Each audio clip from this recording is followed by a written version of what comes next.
Week 9 in the UFA starts on a Thursday this week. Thursday night Frisbee from iconic Breese Stevens Field in downtown Madison, this 100-year-old venue. And we got a first ever matchup tonight. First meeting all time between the Salt Lake Shred and the Madison Radicals. Interdivisional action to start off this 4 days of Frisbee. And from the field, FNF game day at Breese Stevens Field, Evan Lepler alongside Charlie Eisenhood, the world's leading ultimate Frisbee producer. We've gotten you out of the production truck and with the microphone in your hands. It's great to make you one of the lazy ones tonight, just chopping it up. Yeah, it's on record. He said it. No, it's great to be out here. It's so much less stressful than being in the truck, I must say. And I couldn't be happier. You know, capital city of ultimate. It's an absolutely beautiful night here. And we got a great game between two teams that are fighting for playoff spots. You know, they probably both feel pretty good, but maybe not great about where they are in the standings right now. And I couldn't be more excited for this first-time meeting. You got Salt Lake at 4-3, and they feel like they could be 6-1 because they've had two tight one-goal losses in recent weeks to Colorado and to Seattle this past weekend. They're currently in playoff position in third in the West, and barring a stunning finish, frankly, from Colorado, who would have to win 2 out of their final 3 at home, which would include at least 1 win over the Spiders. The Shred could lose their last 5 games and probably still make it to the playoffs. But they need to play at a higher level than what they've done so far, Charlie, if they're going to do anything in the playoffs. Yeah, I mean, what good is it to make it there and then lose in the first round? You know, they have higher aspirations, and the Shred team has never missed the playoffs. And, yeah, the offense has just not been what we've come to expect from the Salt Lake Shred. And I think it's a great test tonight against a very good defensive team, a team that has been known for its defense for over 10 years in this Radical side. And I think this has got to be a kind of looked at as a get-right game for a lot of these players on this O-line. Well, you think about the Shred, they started in 2022. They've only lost 6 regular season games in their first 4 seasons before losing 3 out of their first 7 this year. And they kind of had a thing going a little bit like Madison had in their first 5 years in the league. A favorite to win their division every year, but still coming up short of a title. Obviously, the Radicals finally got on the mountaintop here at Breese at 2018 after many, many years of coming up short. The Radicals are 3-2. They've had 2 one-goal wins against Indy, including just 4 days ago. It feels like yesterday, this past Sunday. So Madison sits in second place in the Central Division, which is really 4 teams chasing the undefeated win chill.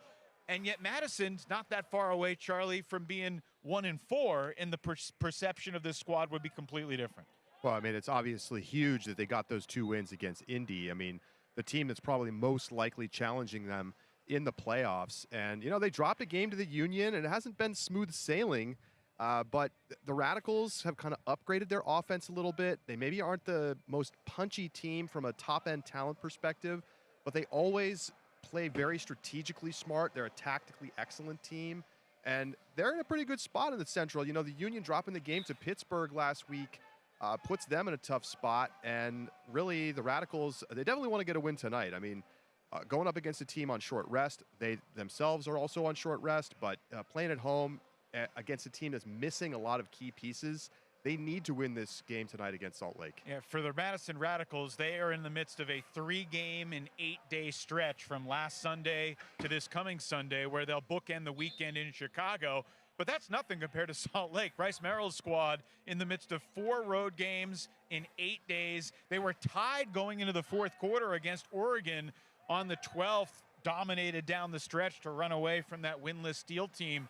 But this is a very important weekend for Salt Lake to try to raise their floor, I think, because their consistency has been an issue. We know that their ceiling can be pretty high, but can they show the consistency that they need to play at their highest level more than they have been? Yeah, and I think it's a weird thing because they don't necessarily need to win these games to make the playoffs. But it's a great test against 2 out-of-division opponents that play a different style, that can start to give you some confidence building up towards the playoffs. And they're going to need that. I mean, they did not play particularly well against Seattle in the loss.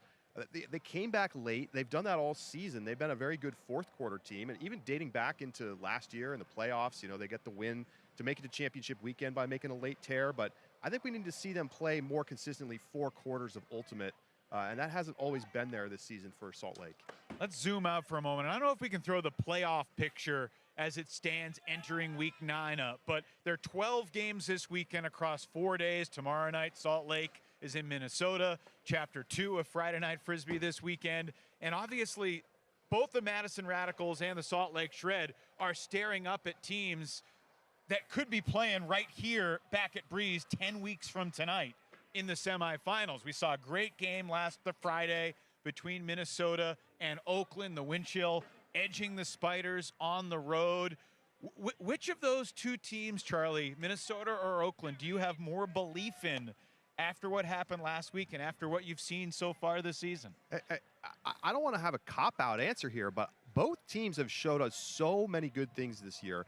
You know, the Spiders losing at home, at first glance you think, uh-oh, you know, they're in trouble. They had this great start, but they finally met a really tough opponent and they lost. But they have excuses. You know, they were missing some key pieces for that game from the O-line, and they were right in it. Situationally, they didn't play great. I think there's clear things for them to work on from a, you know, UFA tactics standpoint. But considering that they're going to be adding back 3 key players for a potential postseason push and at championship weekend, I think you got to feel pretty good if you're a Spiders fan. Meanwhile, the wind chill have transformed their offense, and for them to go on the road and win against a team that was blowing everybody away, there's no excuses to be made. I mean, they came out, they got it done, and man, Will Brandt's playing out of his mind right now. We'll see Brandt in Minnesota tomorrow. I want to ask you quickly about Boston, because a week ago at this time, I would have felt pretty confident that Boston would be number 3 in the East entering week 9, but that's not the case. They're a clear number 1. They win at New York last Friday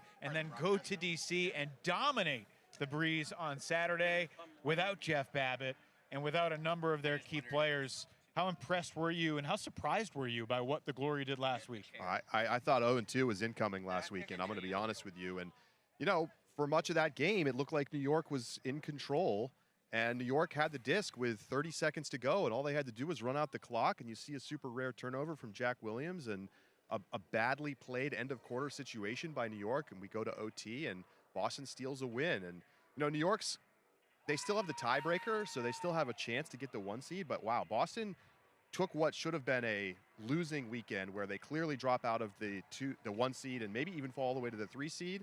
And they went and embarrassed DC after getting a win against New York. And they were pretty shorthanded. I mean, they were missing 4 or 5 guys that you expect to be on their postseason roster. Very impressive from the Glory. 3 weeks from now, the penultimate week of the regular season will be in Minnesota. Boston at Minnesota, and what is a rematch of last year's championship game, which took place on this field. Obviously, Boston beat the Shred in a really exciting semifinal. Charlie, you are the odds maker of Ultimate.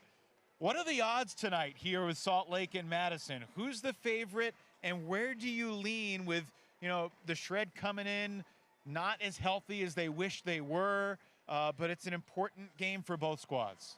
I think it's extremely even matchup. When you look at these teams statistically, they match up very evenly. And I think because Salt Lake's on the road and missing a couple pieces, Madison is a slight favorite. I'm going to make them 1.5-point favorites at -110. On the money line, I think it's Madison minus maybe 160.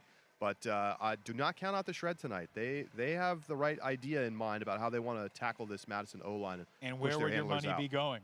I think I like the plus money tonight on Salt Lake. Obviously, you can't trust the odds maker with that particular call. But it's going to be a great night here at Breese Stevens Field, the beginning of 4 days of Frisbee here in the Ultimate Frisbee Association.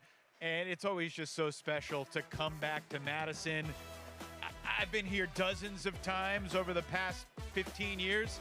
I'm not sure I've ever been here for a nicer night on the Isthmus. It's the first ever meeting between the Salt Lake Shred and the Madison Radicals. We're heading up to the broadcast booth.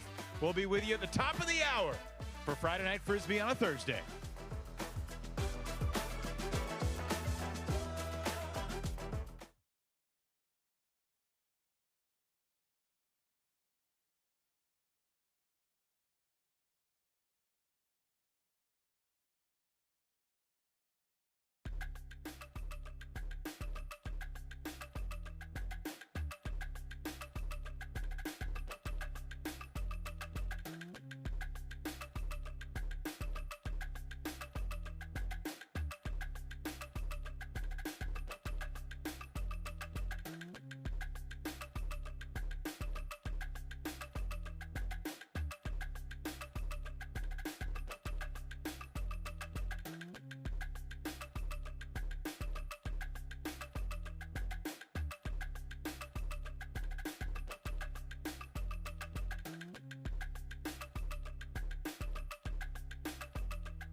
Last weekend, Salt Lake and Madison both had huge rivalry matchups go down to the wire. The struggling Shred came up one score short in Seattle, while the resurgent Radicals came from behind to sneak past Indianapolis by a single goal. Tonight, the playoff push is heating up as we launch Week 9 with the Shred and the Radicals. Next.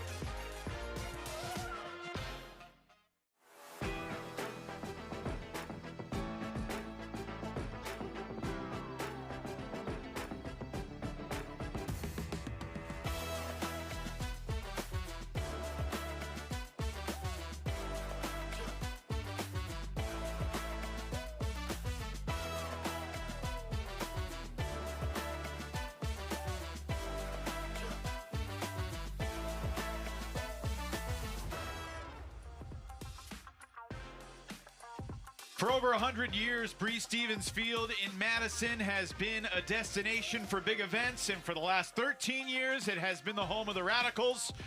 Bryce Merrill and the Shred were here for championship weekend last August, where they fell to Boston in the semis. Tonight, they are back at Breeze for their first ever meeting against the hometown Radicals. Both teams enter this Week 9 matchup, one game above 500, and this feels like it could be a turning point for both squads. Good evening and welcome to a special Thursday edition of Friday Night Frisbee with Charlie Eisenhood. I am Evan Lepler, and Charlie, these two teams have both played a lot of close games. Both are still looking to play their best ultimate, but both expect to be in the playoffs and are trying to find their level for the postseason, which starts in 6 weeks. And this is a level matching game. We're going to see how these teams that look very even on paper actually stack up in the trenches. And I think both teams need a win, not necessarily to get into the playoffs. It's not like this is a win and in game, but it is a game that's going to decide kind of where their season goes from here. And I think it's going to be a confidence-building game for the winner.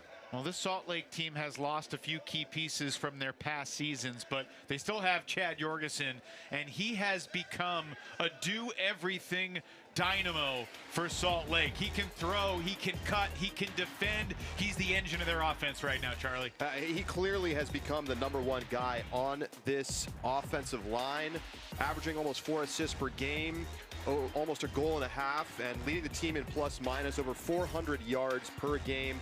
And he just gives you a little bit of everything. You know, he can go downfield, he can be back in the handler space. He's just the most dynamic player on this team right now. He's the middle of the three Jorgensen brothers that play for the Shred. And Salt Lake is not a very big team, and that's not good news because Max Sample is a very big presence. He stands about 6'7", and last Sunday he was absolutely huge. Of course, he's huge whenever he's in the end zone in these type of situations. Yeah, and I don't exactly know how Salt Lake's going to guard him. I mean, the Radicals have an option to just put it up deep to him. Not something they've done much this season, but that's going to be a real weapon tonight against a fairly short Salt Lake team. He was tremendous last week, almost 3 goals per game. And he never turns it over either. I mean, mostly he's catching goals, so it makes sense. But he's just been a really consistent offensive piece for them for an O-line that's gotten a lot better in 2026. Some good battles last weekend with William Wettengo. We say last weekend, but it was just 4 days ago on Sunday night here at Breeze. Let's talk about the keys, though, for tonight. First ever meeting, Shred Radicals. Charlie, keys to the game brought to you by Victory. What's most important tonight? Well, if you're Madison, they're going to try to push your handlers downfield and get you to throw hucks. They only throw 4 completed hucks per game. That's not only the lowest in the league, it's the lowest ever in the UFA. But they shouldn't take the bait. Their offense has been working well because they've been hitting those unders. So find a way to keep those players involved and punish if you have to. Take advantage of the fact that you have the home crowd as well.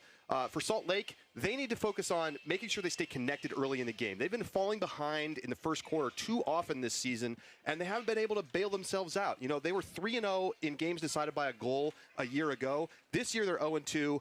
They don't want to have to be trying to come back against a Madison team that has been very good in the fourth quarter in this 2026 season. All right, that sets the stage. You see Salt Lake headed to the line. We are just minutes away from the opening pull in Madison.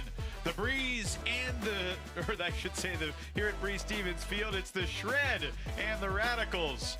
Breeze have a couple weeks off after getting bludgeoned by Boston last week. But it is confusing. We'll set things straight as we get set for the opening pull when we come back.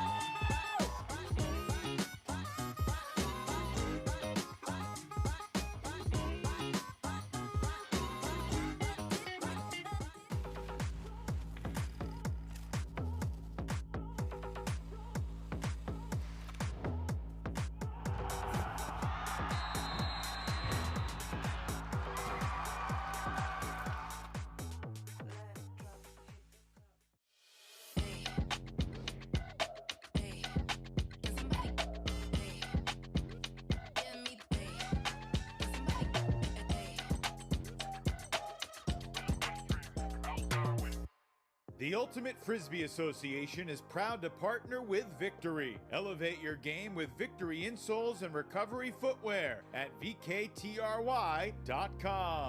Delta THC Seltzers.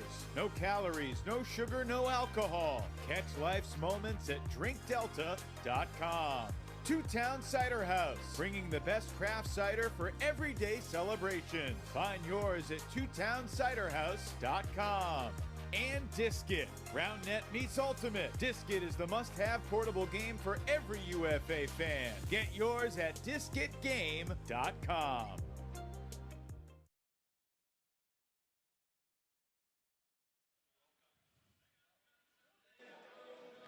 It's week 9 in the Ultimate Frisbee Association. We got virtually picture-perfect conditions. There's a chance of a sprinkle later on tonight. But we are ready to go. Madison will pull with a starting defense that features Dante Buckingham, Anthony Gutowski, Mitchell McCarthy, Joe Liebforth, Luke Marks, Victor Luo, and Pierre Robert.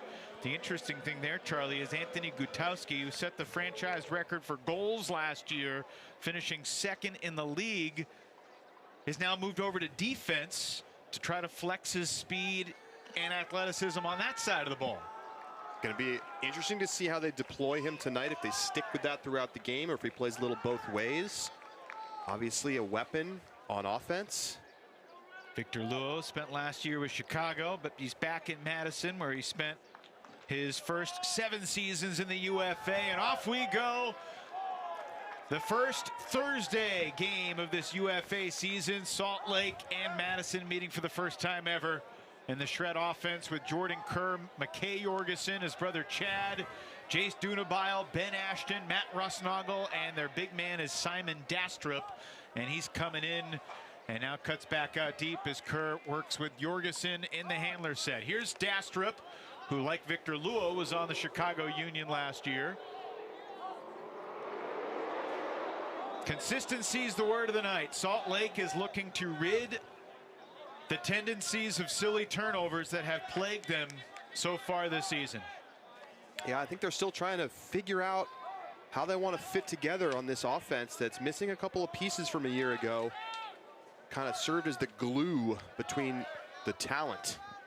Well, Braden Eberhardt was an important handler, helped to call the plays and set the identity, and then Will Selfridge as well, dynamic athlete now in Atlanta, but it is a clean hold in just over a minute. And Matt Russnagel, whose numbers are down, he's due for a big night. Yeah, a great opening point from this offense. Nice and smooth. They worked it sideline to sideline. Didn't try to do too much. Russnagel finding some open space in the back of the end zone, and Salt Lake is so good in the red zone. They've been one of the best teams in the league since they came into the league in that category. Currently sitting 88.5% at second in the UFA. And part of that discipline comes from their coach, right? Yes. Bryce Merrill has been the UFA Coach of the Year.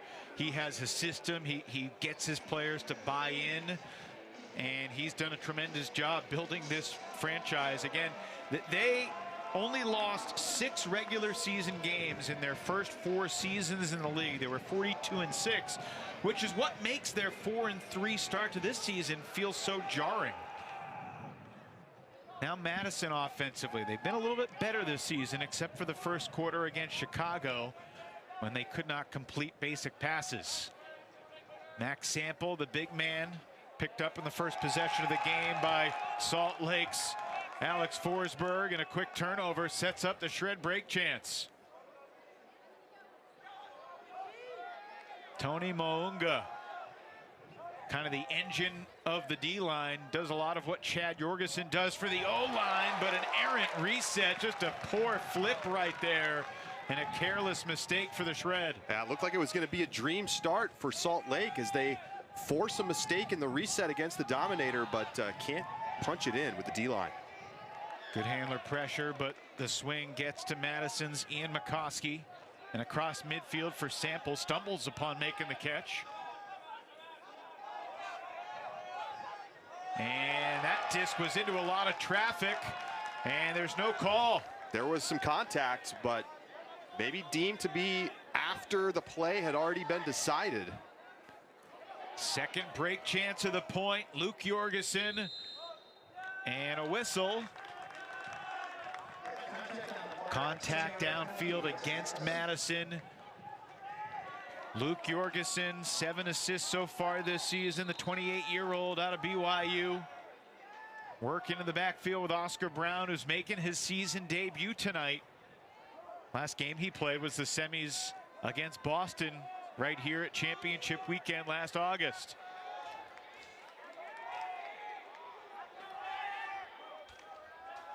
Oscar Brown to the end zone. Salt Lake breaks. What a start for the Shred. And it's going to be up to the Madison coaching staff to figure out how they want to handle the pressure that Salt Lake is bringing with their defense. They are aggressively fronting the handlers in that dominator set, and they immediately force 2 turnovers with it, just from reset pressure. Is Madison going to be willing to open it up? See the contact there, but I'm not sure there's quite enough there as the 2 players came together at the same time into that space. And Salt Lake able to work it all the way through, and on their second try, punch it in. That's just good fronting defense in the reset space, and Madison doesn't like that pressure. I mean, they make mistakes against softer pressure than that sometimes this season, and are they going to be willing to put it deep and test them and get their downfield players involved more? And how about the authoritative finish to that point from the 21-year-old Oscar Brown, who Bryce Merrill has said in the past he could be a future McKay Jorgensen type player for us. Well, we've seen his talents in the college division for years. Wouldn't be surprised to see him have a big game tonight. Oscar Brown at Utah, and there's Gumby.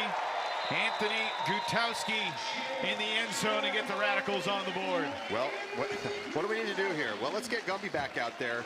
Gutowski goes downfield, and just perfect timing. You can't give up this up line. It's way too easy. In power position, Gutowski with a step. Send the forehand up the line. Easy score for Madison. Nice bounce back. Good put from Jake Carrico. And we chatted with Jacob Spyro, the new head coach in his second year after a long time as Tim DeBile's top assistant. And he said, was that a hard conversation with Gutowski to tell him you were moving him to D-line? He said, not at all. Said Gumby's all about the team. And Spyro said, I was kind of thinking it might be a conversation. I was kind of bearing down for it, and Gumby was like, immediately, no problem, how can I help? Yeah, it's a good sign to have one of your top players on your team be team first and not be thinking about the counting stats. Jordan Kerr initiates to Simon Dastrup. Salt Lake began the game with a 9-throw hold in just over a minute. Here's Jace Dunabile. Cross midfield, Chad Jorgensen has tended to pick his spots really well in the hucking game, and there's another one. His efficiency on the deep shots is astonishing, Charlie. If we call that a huck, and we'll see whether it's officially over 40 yards, he's 41 of his last 49, better than 83% since the start of last season. Crazy numbers to be putting up. And that's not really a power position either. He's coming under. He has to set that pivot, turn, and then hit a throw. And yes, receiver's wide open there, but not an easy play to make. Salt Lake offense looking great to start. Really looking forward to the chess match in this game, as Madison's probably going to have to do some different Central Division type things to mix it up. Maybe we'll see a little bit of zone. It is breezy down on the field still here as evening onset. Salt Lake rolls the pull out of bounds. Unlike Indy, they make sure to get it past midfield. 2 key mistakes for the AlleyCats here on Sunday. We're rolling it out of bounds shy of midfield, which basically doesn't do you any good because the team gets to center the disc. Here's Gabe Vordick. Had one of the best games of his career on Sunday against the AlleyCats, but puts this one with a little too much float. Sam Stark fouled on the catch.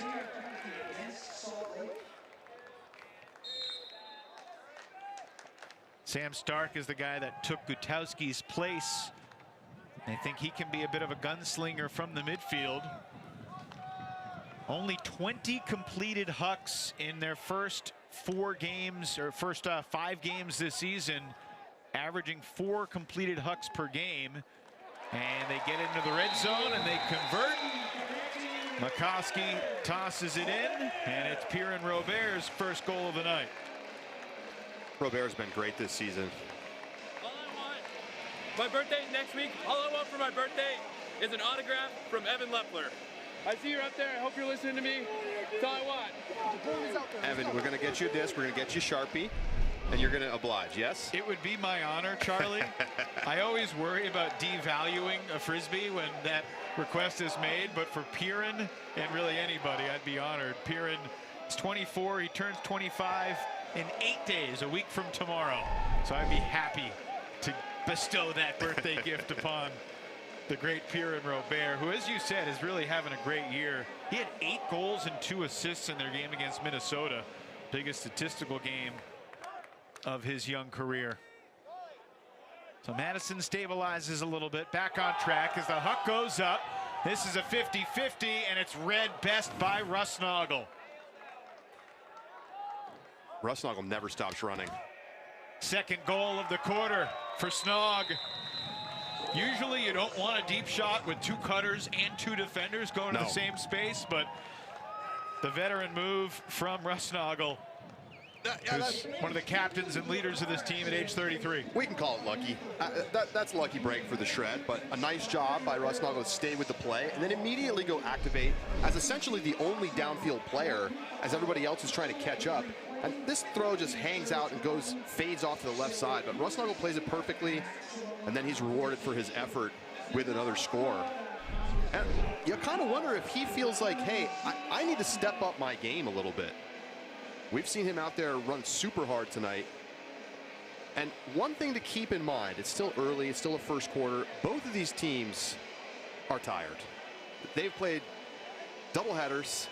There's a short rest week, playing on a rare Thursday night game. Salt Lake got here super early this morning, leaving at 3 a.m. from their homes in Salt Lake. Fatigue is going to be a factor in the second half, so keep an eye on that. Tough catch by Nico Ronnebaut on the sideline. The nice thing is that it's not 95 degrees. It's a cool 68 and really perfect Frisbee conditions.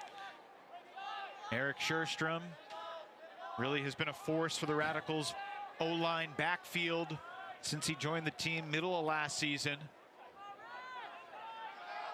Sample slithers it through, and then McCoskey throws it away, but a whistle and a foul, and McCoskey gets what he was looking for with Kimball Pugh called for the bump on the mark. And a nice job from the trail ref to catch that push that caused the turnover.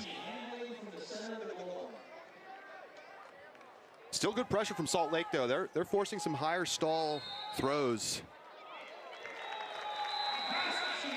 McCoskey does get the assist on the restart, and the second for Robert.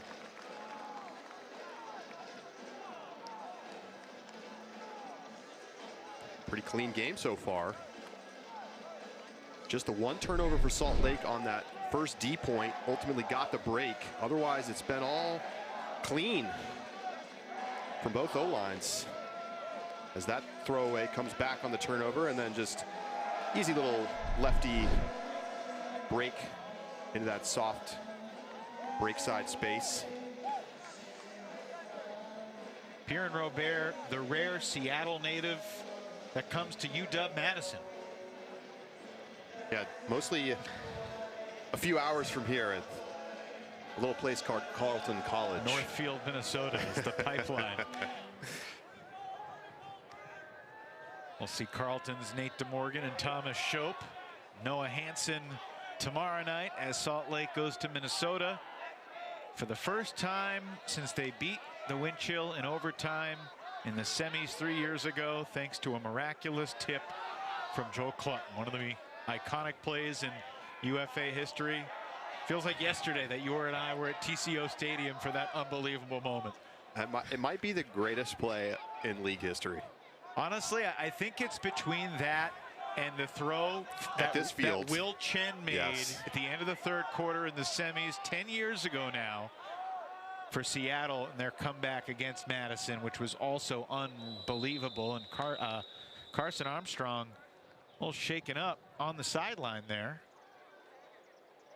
It's not good news. And you hope it's just a cramp, but it didn't look like it. I wonder if he tweaked his hamstring and kind of came up short. And boy, Salt Lake can't afford more injuries right now. Carson, just 19 years old, played 11 games for Austin last year as an 18-year-old. The one game he missed, he had a good excuse. He went to his senior prom. Hopefully he's all right.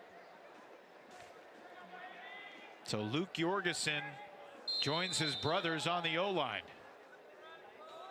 Haven't been too many points in Shred history where all three Jorgensens have been on the field at the same time. And we have the Jorgensen Dominator here, Charlie. It's Luke. This is unstoppable. To McKay, to Luke.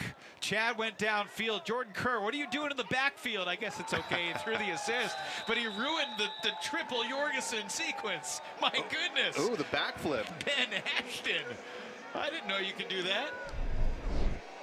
And Jordan Kerr stat padding out here, going back to get it so he can get the assist. God, his forehand is such a weapon. Ashton with the backflip. Charlie, you can do that, right? Oh, yeah. I know you normally can, too, but right. Playing through some injury right now, yeah. so appreciate Fighting that. through the pain. Great start for Salt Lake. Yeah, their offense has been flawless. By the way, that Chad Jorgensen throw, the deep shot was over 40 yards. It was technically a 53-yard completion. So he continues his very high percentage hucking. Here's the thing about Madison. We talk about how little they huck. They have one of the best huck completion percentages in the league. So that makes you think maybe they should do it a little bit more, because it has been a pretty good play for them. Their huck completion rate 5th in the league, just a hair below 70%. Salt Lake, one of the teams that's better. Yeah, it's just not part of their DNA right now. They don't necessarily have great huckers on the O-line, and they've been able to be successful without that riskier shot. One thing to always keep an eye on is the Shred's defensive physicality. They're known as one of the more physical teams in the league, especially on the mark.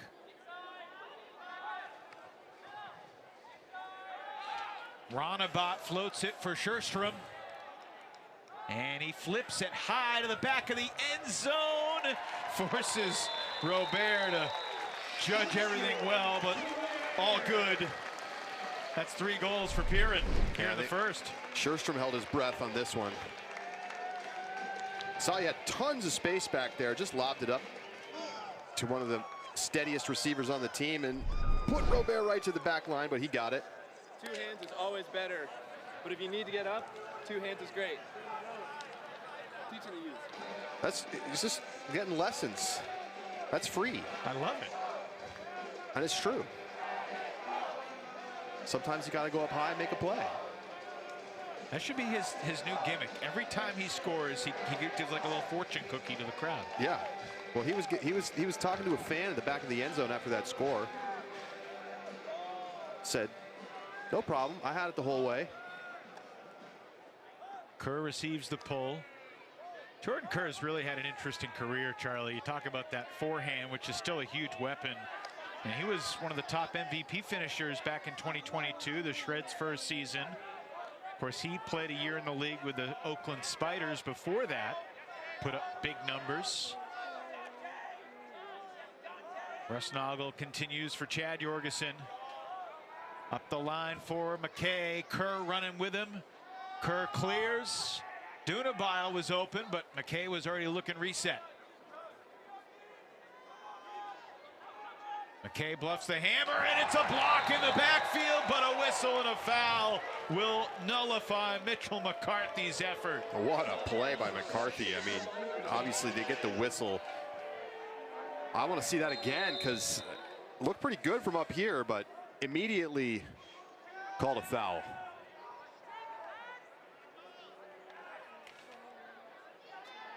Good red zone defense for Madison. And better red zone offense. Good patience from Salt Lake.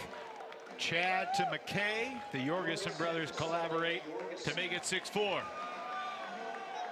So far, so good for the Shred O-line. Yeah, I mean, you can't ask for much more than 0 turnovers. But we're starting to see Madison ramp up the pressure a little bit. A couple times we got to high stalls. And boy, maybe there's some contact on the arm. I got to think there was. Refs had a good look at it right from the back, but boy, that looked like a pretty good looking defensive effort. But this excellent red zone unit gets it done again.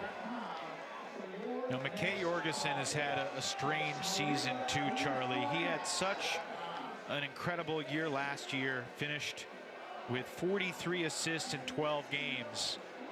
And through half the season this year, he's got 7 assists.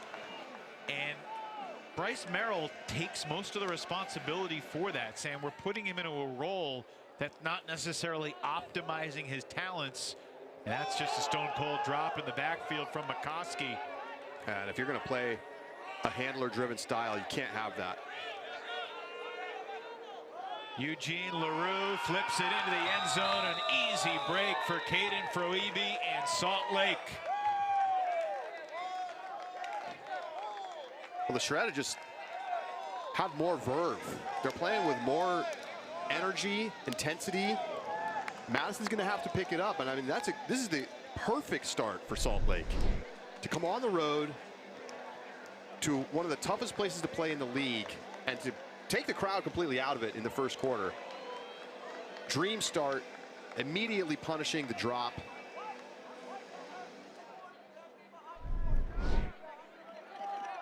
How does Madison respond? Well, they came close to a block on that last possession with McCarthy. But we still do not have an official block for either side yet in this game. It's been a problem spot for the Shred.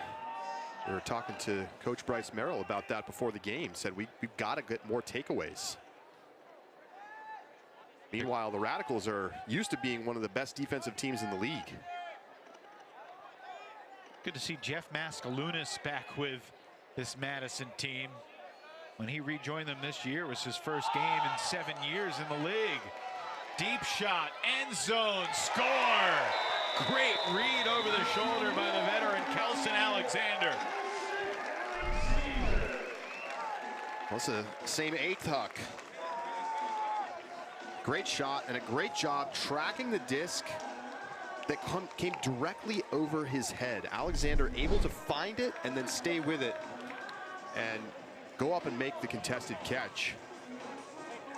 So another huck there for Madison, 2 for 2. Yep. And that's what they're going to have to do. Salt Lake is saying, beat us in the deep space. We will take our chances with that. Both teams 2 for 2 on their hucks. Kelson Alexander and other guys had a fascinating journey, Charlie. He's in his 2nd stint with the team. This is his 9th UFA season. He played 4 years from 2013 to 2016.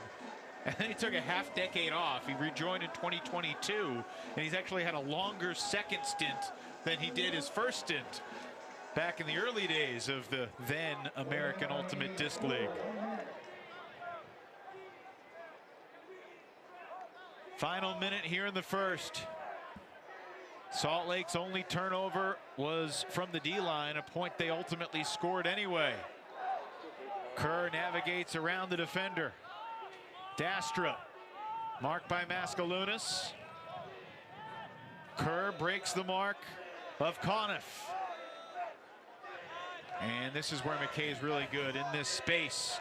Jordan Kerr making it look easy.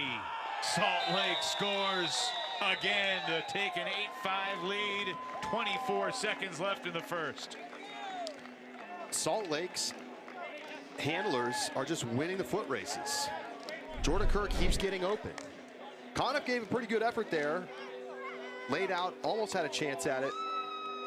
But ultimately, we're just seeing the one-on-ones getting won by Salt Lake over and over, and that's why their O-line has 0 turnovers here in the first quarter.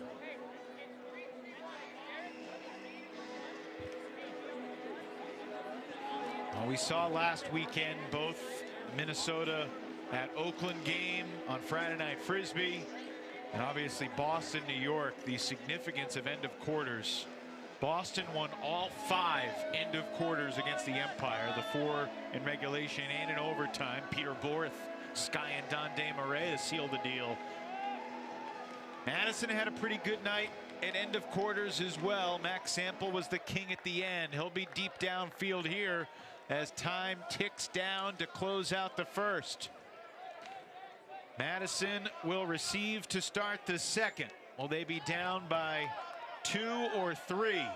Obviously the disaster to avoid is trailing by 4. Looks like they've done that. Got to get more yards there. Roundabout looks at the clock, and a cross-field hammer thrown by Jack Nelson is tipped and caught, and more Madison magic as Eric Scherstrom. Never a doubt. Radicals back within 2. Where's Kevin Pettit-Scantling? Oh boy. This same end zone where in 2018 at the end of the third, KPS hauled in the deflection. This time not nearly as much drama, different stakes, but similar success. Scherstrom, the unlikely hero at the end of the first. Well, sometimes you just got to give yourself an opportunity, and you get it over to the weak side. Defense not expecting this throw to come over on the hammer to the left side. Great defensive effort. Can't really catch that one. Did well to tip it, but you know what? Sometimes it just pops right up, and it goes right down into the hands of Eric Scherstrom.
Well, it was nearly a perfect first quarter on the road for the visiting Salt Lake Shred, except they couldn't get the block at the buzzer.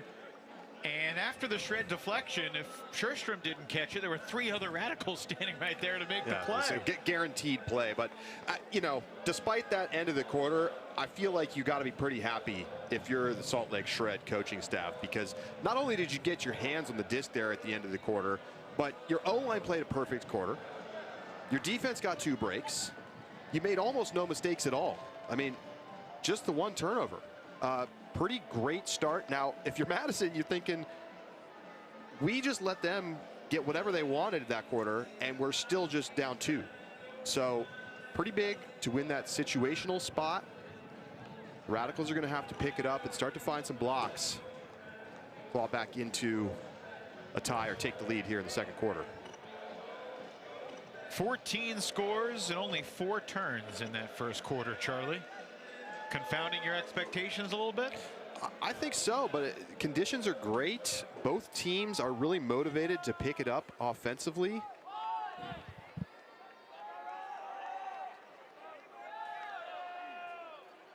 Ian McCoskey flips it to Sample, who rounds off his cut. Kind of dangerously left the door open for Forsberg to make a play on the disc. And then Sample turfs it. Well, I think we're going to see more of them forcing Sample under and try to make him make those tough throws off the line.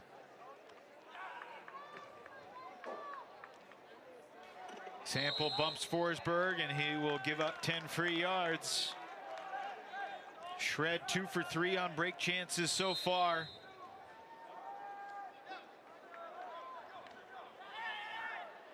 Luke Jorgensen to Oscar Brown, continues to read Browning. Browning not too far away from where he made that incredible, miraculous catch against Jeff Babbitt championship weekend last year. And then he flipped the disc at Jeff's feet, which was a gutsy move to poke the bear. It was not so wise. Babbitt had the last laugh, as did Boston the next night. Nearly a stall, but Brown just does get the reset to Forsberg. Forsberg is a guy who stepped up the last couple of years for the Shred. They put more responsibility on his shoulders, and he has handled it well. And he finds Browning there for the score. Salt Lake breaks to start the second, and it's 9-6 for the Shred. Well, Salt Lake had somebody open at the back basically the entire possession, and they finally hit that as Madison was overloading near the disc, double teaming and even having an extra defender kind of in the lane. And Sample just not looking comfortable trying to throw that reset off the line. And how about this Salt Lake defense? You know, you give up the score at the end of the quarter and you immediately come out, force a turnover, and then have a 15-20 throw possession and punch in another break to retake a 3-goal lead.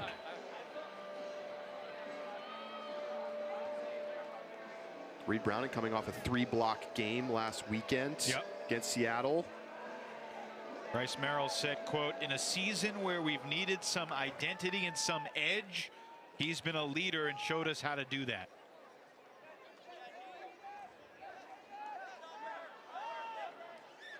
These O-prime possessions, as Madison has called them for so long, are so important. After you get broken, can you put 7 new players on the field that can hold at a pretty consistent, reliable level and avoid giving up big runs and getting your D-line back onto the field? Mitchell McCarthy to the middle for Victor Luo. Luo flips it downfield for Alexander. The continue for Gutowski. And up the line for Luo. That's more like it for the Radicals. Yeah, strong point there for Madison. Victor Luo started that cut 30 yards back from where he ultimately caught it and just took advantage of some separation and rode it all the way into the end zone. Just nice job by Madison overall, controlling the pace that time. They need to get more of that same flow from their standard O-line. Gutowski with a little wiggle to open up some throwing room on that side, and Luo wide open. Charlie, I'm curious to ask for your thoughts when you hear that a guy like Anthony Gutowski, who's been one of the top goal scorers in the league, switching to D-line. I mean, there is a precedent for this. Misha Freistatter, 1 year after he scored a gazillion goals for Jacksonville, kind of struggled offensively, and I think they moved him over to D-line. So we have seen great goal scorers shift over to D and find success. But what was your reaction when you heard about that? Well, it seemed to me when we were talking to the coaching staff that it was more a situational spot decision against this Salt Lake team to kind of give some speed on the D-line. So if it continues, I guess we'll need to see more from the Madison offense, because right now it feels like they could use a little more Gutowski on every O point right now. I like what you said before about Salt Lake's cutters just looking faster. They're finding the open space. Rusnagel scores again. And another clean offensive trip down the field for Salt Lake. Well, it's just, this looks like what we've come to expect from Salt Lake over the years. And it almost feels like we haven't seen it as much earlier this season, and this looks like a reversion to the mean. You know, when we were talking to Bryce Merrill, he was saying that he thinks maybe people in the organization, coaches, players, GMs, everyone kind of got used to just winning. You know, they've had 10+ win seasons every year since they came into the league 4 years ago. And all of a sudden, winning hasn't come as easily, and that's been a difficult adjustment. And they talked about that this week after losing to Seattle. And I feel like you're seeing them come out with a little bit more focus and purpose on the O-line, and they still have not turned it over in this game.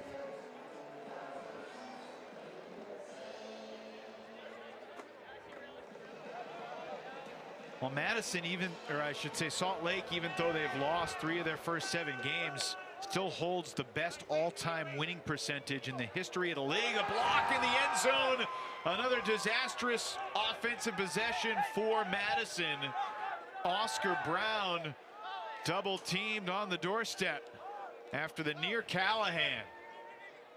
Browning quickly to Luke Jorgensen, who steps through. Is it a travel or a foul? They're going to call it on Luke. So he backs up 10 yards and then gains them right back. Eugene LaRue fakes the push one way, a little backhand flip. Another Salt Lake break. Largest lead yet for the Shred. Well, this all started with a tremendous pull that hung in the air for 9 seconds, and settled down softly at the back of the end zone and gave time for the Salt Lake defenders to get down the field and immediately put pressure on. Take another look at this pull. I mean, this thing is an absolute skyscraper. And look at it, full flex out, softly sitting down at the back. And look, there's already defense there for the first throw. And then it's just that little bit of extra pressure, the mistake, and it's another short field opportunity for this D-line, and they make them pay again. The Shred are dominating this contest right now.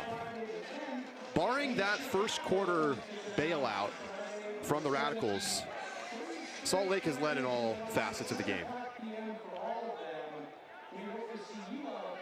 Still just 1 turnover for the Shred, and that 1 turnover came on a deep point that they ended up scoring anyway.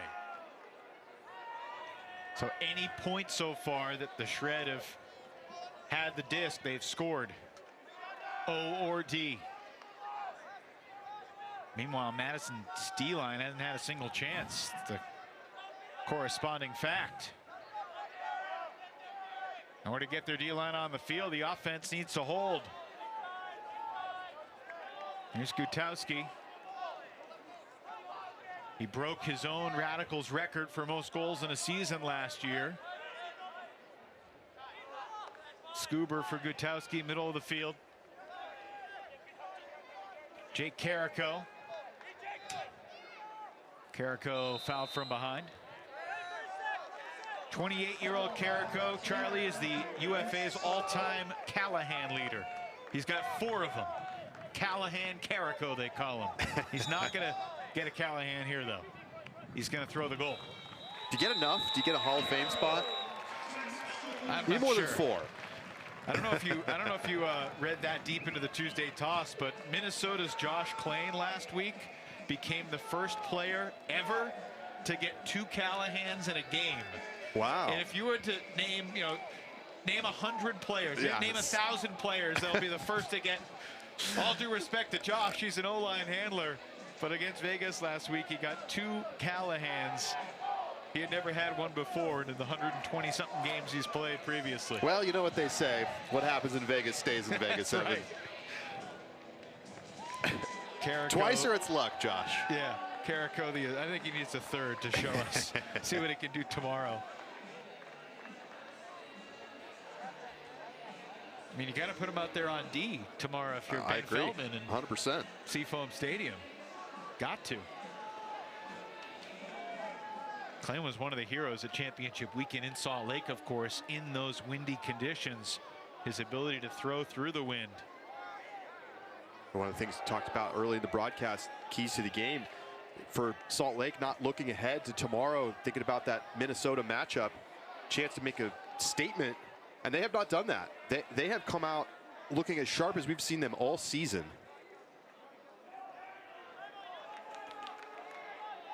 Big swing, good chunk throw from Chad Jorgensen.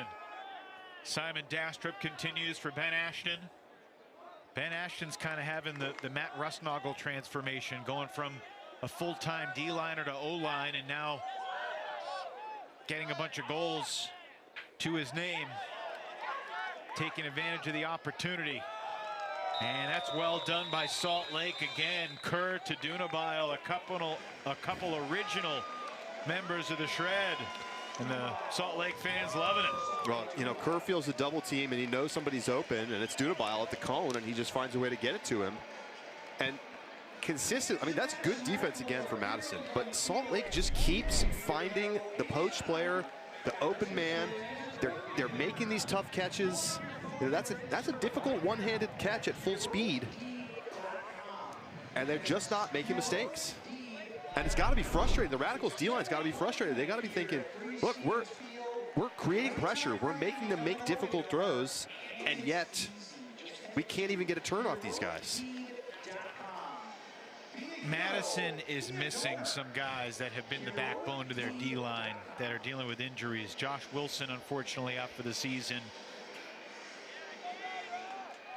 Sterling Kanaki has been one of the great defenders in the league for the last decade. He's still on the shelf. Mac Weber as well. Another guy that has had double-digit blocks in a season in this league, unavailable. They bluffed the double team here. Hamer finds Stark downfield. Great throw to beat that defensive look. Nelson to McCoskey. It's a good throw to get in the red zone, but the job's obviously not done. Nico Ranabat had a fine start to the season, a quiet start to tonight. Bordick looking. McCoskey. I think you're seeing a lot of Madison's defensive principles, Charlie, in this Salt Lake goal line defense. Learning from the best. Sample back to Vordick. Sample in the end zone for the first time tonight. Nice little 7 cut there from Sample to find some space. He's a guy that they got to get going. I agree. And it's sometimes you just need to see one go in. Sample gets on the board. It was a really interesting look there from Salt Lake defensively. And a great job by Madison to punish them. So take a look here as they come in on this screenshot. So they roll the pull out the side, and they bluff this double team and then immediately drop back into coverage and try to gum up the reset space. And they say, hey, take that tough shot deep. It worked. And that's what you have to do if you're the Radicals. You have to be willing to throw that hammer or that blade over the top of the defense when they're overloading in the backfield, because they know that's what you want. And so good job there by Madison's offense to avoid getting caught in a spot where if you sit and you look at that reset too long, there's nothing there, and then you turn it over on your first throw. 4.5 minutes to play in the opening half at Breeze Stevens Field. Salt Lake's offense has been perfect. This will put it to the test, and it's incomplete. First break chance of the night for the Radicals as Ashton couldn't get there, and it's a travel called on Madison, which is going to force the Radicals into Callahan country.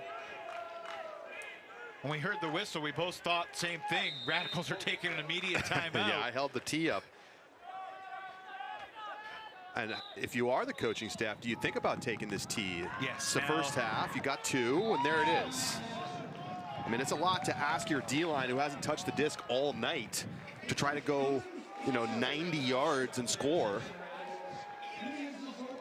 So Madison with a chance to get it back within 2, and for all the success Salt Lake has had, Madison hasn't let the floodgates open. Right. They've stayed connected, and now they have a chance to get one back here before halftime. Well, tonight's Thursday night action, the start of 4 days of Frisbee. You got Salt Lake at Minnesota tomorrow. Charlie and I will be there, 8 o'clock Eastern, pregame on UFA YouTube at 7:45 Eastern. Saturday, the game of the week, first ever matchup between Toronto and Seattle. Huge game for the Rush as they try to stay connected with the DC Breeze in pursuit of that third playoff spot in the East. And then next Friday night Frisbee, Oakland at Colorado from beautiful Marv K Stadium in Golden. Huge game for Colorado. Yes, and we'll see how the Spiders bounce back. That'll be their first game after their first loss. And that timeout did not work out well for Madison. Oh, my Tony goodness. Maonga's pass was dropped in the end zone, though. Incomplete off the fingertips of Derek Knighton. So everybody for Madison's O-line can take a deep breath and just try to do what they planned to do 25 seconds ago. Oh, and my that goodness. wasn't the plan. Disaster showing after the timeout from the Radicals. You get the gift and then you immediately fumble it back onto the ground. And Salt Lake fumbles it back. And a member of the Shred is hurt. Caden Froebe shaken up on the layout.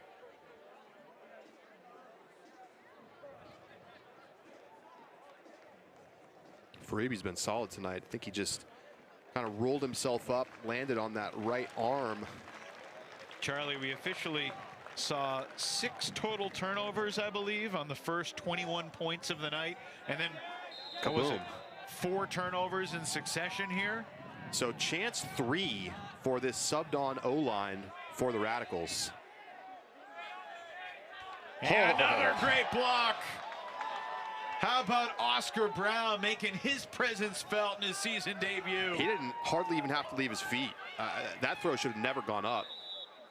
Great play by Oscar. I misspoke. I should have said another turnover because we haven't had that many layout blocks like that tonight. Special play from Oscar Brown. And this is just a one-on-one win the foot race. Oscar Brown, I take it back. He had to leave his feet. That's a great play. That throw 2 inside, and the Madison O-line, after subbing in after the timeout, coughs it up 3 times. And 2 of those completely unforced. Bryce Merrill uses his first timeout of the first half. Yeah, I'm surprised he didn't take one after the second chance for the D-line. But he doesn't want to see another turnover here, so he's going to get his almost perfect offense back on the field. It was such a short field, he had to think. But, you know, first half, you got 2. You don't need to go into halftime with a timeout in your pocket. Chad Jorgensen against the double team. Resets for his younger brother McKay, continues for Kerr. And that lefty flick is so pretty for Dunabile. No matter how much you know it's coming, he still gets it off. Contact, but no call, which I think is the right choice by the officials on the errant throw. So this has been by far the longest point of the game, and we'll have our 6th turnover of the point. And there's the 7th. Rusnagel denied in the end zone. McCarthy and Luke Marks right there. It's easy to lose track. Salt Lake's O-line's on the field. Madison's D-line's on the field. My goodness. 8 turns on the point, more than we had in the previous 21 points. And this has become a very important point in this game. Again, there were only 6 turnovers before this point started with 4 minutes and 42 seconds to go. And there's not another turn, it's a foul. Good call. There are fans here at Breeze that beg to differ. There's some conversation. Robert wants a integrity call, and he's not going to get one from Jorgensen.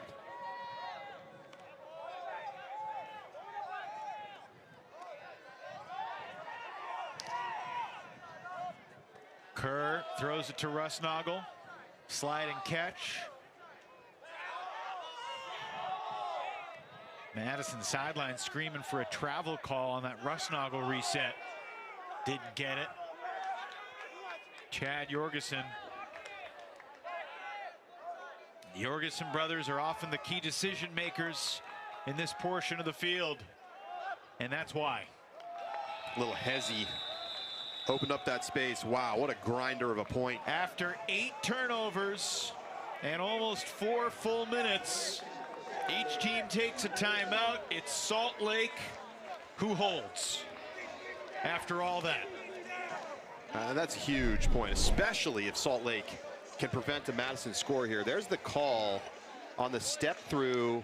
Robert called for the foul. It's borderline. You know, the contact arguably created there by Jorgensen. And just a nice move there from Chad. Kind of stops his cut midway. Everybody starts to look back to the reset space, and then he just continues for the easy score after a grueling point.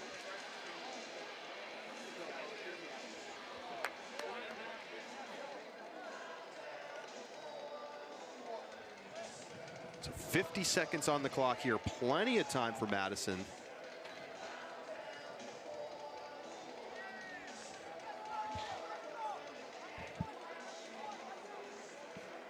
That pull is out the back, and that's a 40-yard cost from 20 yards deep in the end zone to 20 yards outside of the end zone.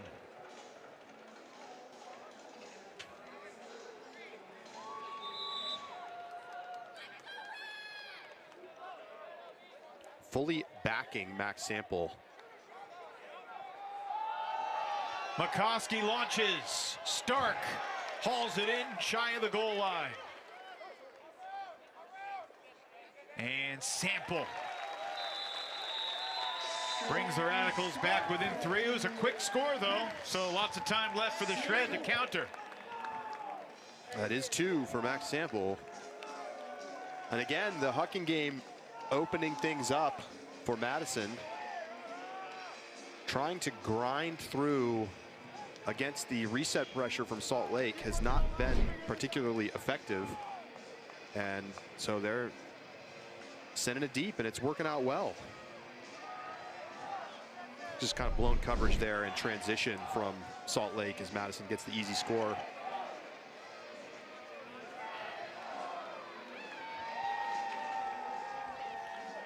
Still can't get over Madison calling the timeout and then struggling to complete a pass on that last point.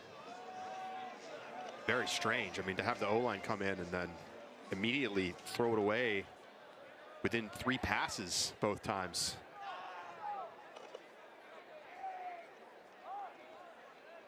Salt Lake looking to add to their lead in the final seconds. That's going to be a pick, which will stop the clock, but push Kerr back 10 yards.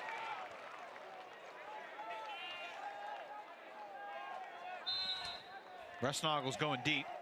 Here's McKay Jorgensen.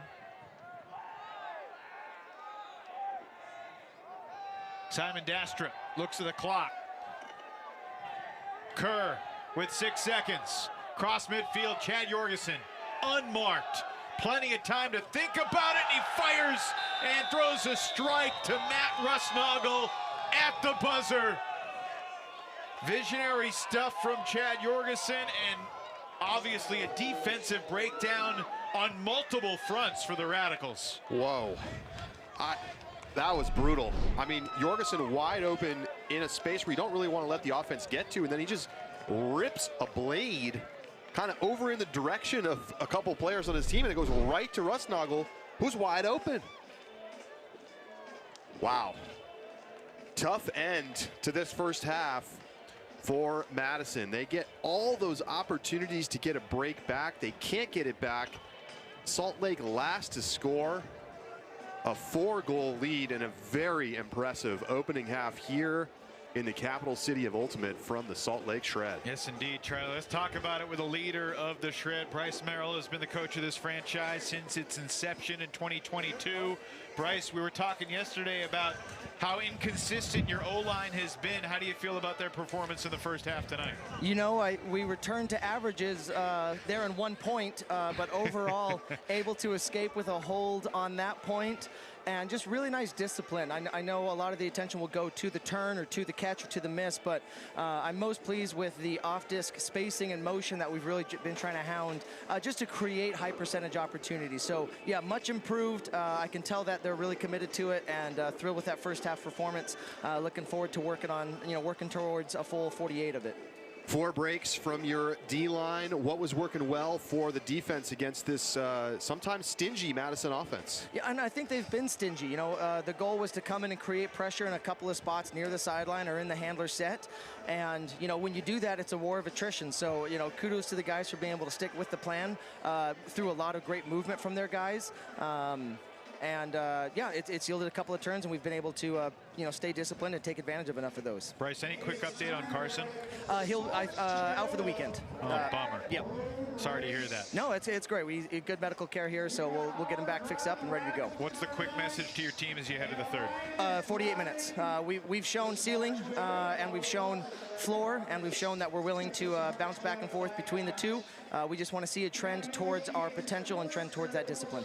Bryce, always appreciate your perspective. Thanks so much for joining us. Best of luck going forward. Thanks, y'all.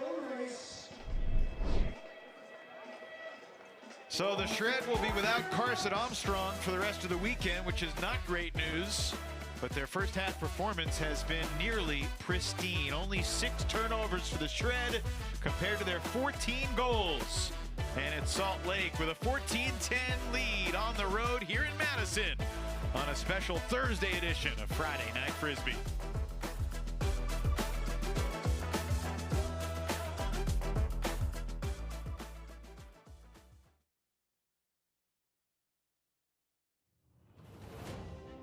Boston has its glory.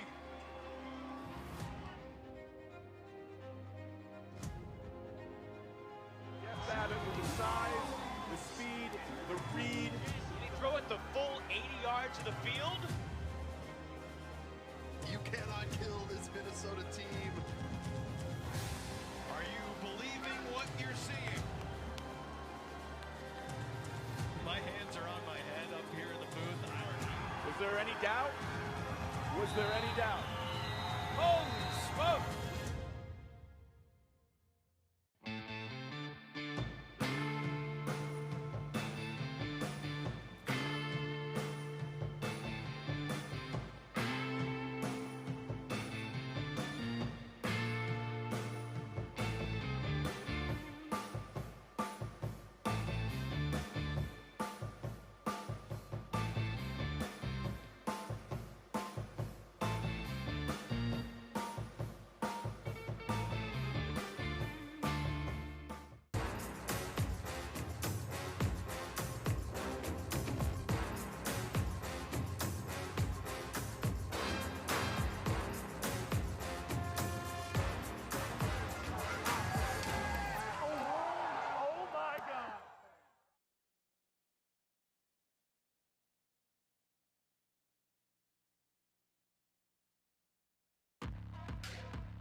Sees Munoz running.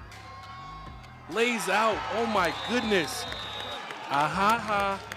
That's a bucket.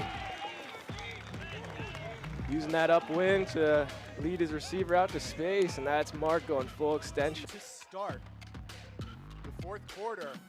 What a grab by Tyler Mackey. 20 seconds left, and he's looking for it all.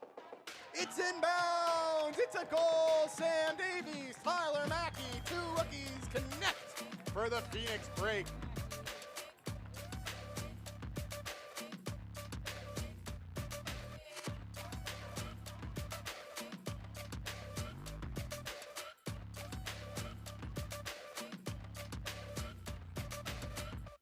DeMorgan on the doorstep.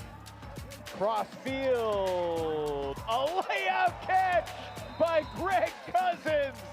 Are you kidding me?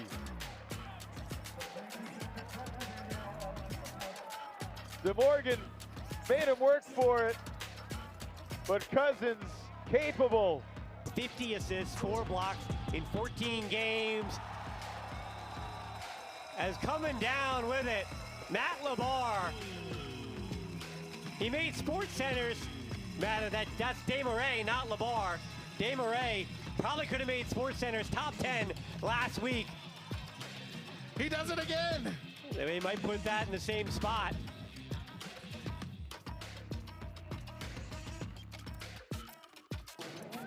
Pete Sicardi playing in the area, nearly had yet another block, and here's Reprimand. Reprimand denied by Nathan Scher, and the time will expire.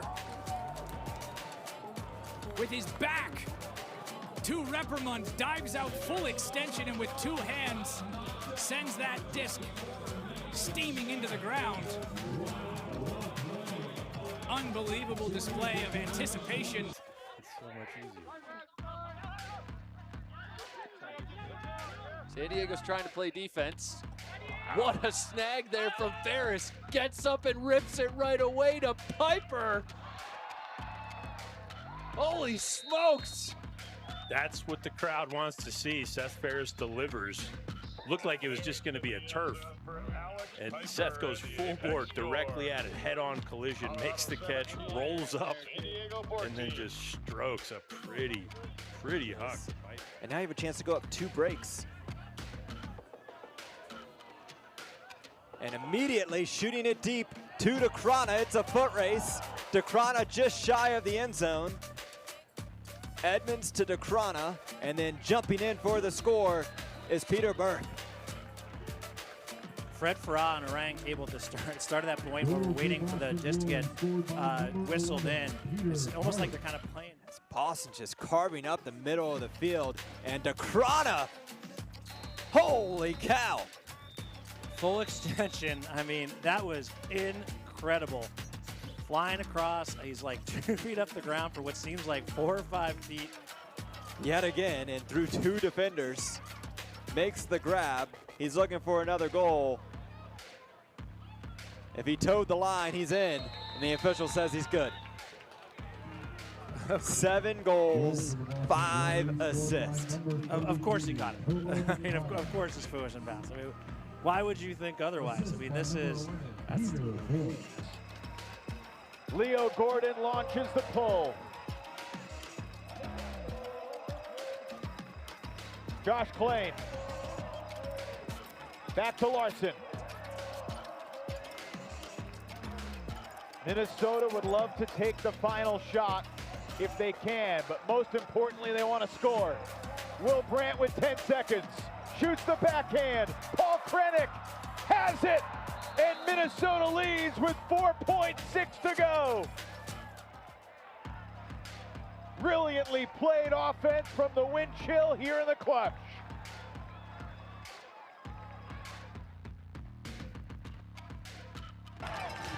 Board, DeCrana, they've got 8. Make it 5, 4, 3, 1, to the end zone. Sam Tunis, but no! Caught by Boston. It's Cam Levine. Welcome to the UFA. We're going overtime. No first game jitters anymore for Cam Levine. You're a pro now, buddy. Catching the goal to force OT, and how about Thomas Edmonds giving his team a shot? And Chase Rollins. Rollins going deep for Tran. Max Tran's got to run for it. Oh, what a goal by the young Philly kid. Max Tran in the end zone for another score. One of the challenges for Montreal throughout the rest of this game is they have to try to manufacture blocks. So you saw them attempt to manufacture a block underneath. The player left Max Tran. I would advise them not to leave Max Tran for the rest of this game, as Rollins decided to say, Offense moving down the field by hook or by crook. Beidler Shank with the disc. He'll put another one of those flicks down the sideline. Max Tran, what a diving grab, a trailing edge catch as he throws the disc behind him. Incredible goal by the second-year Phoenix player.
yards of the field. You cannot kill this Minnesota team. Are you believing what you're seeing? My hands are on my head up here in the booth. Was there any doubt? Was there any doubt? Holy smoke!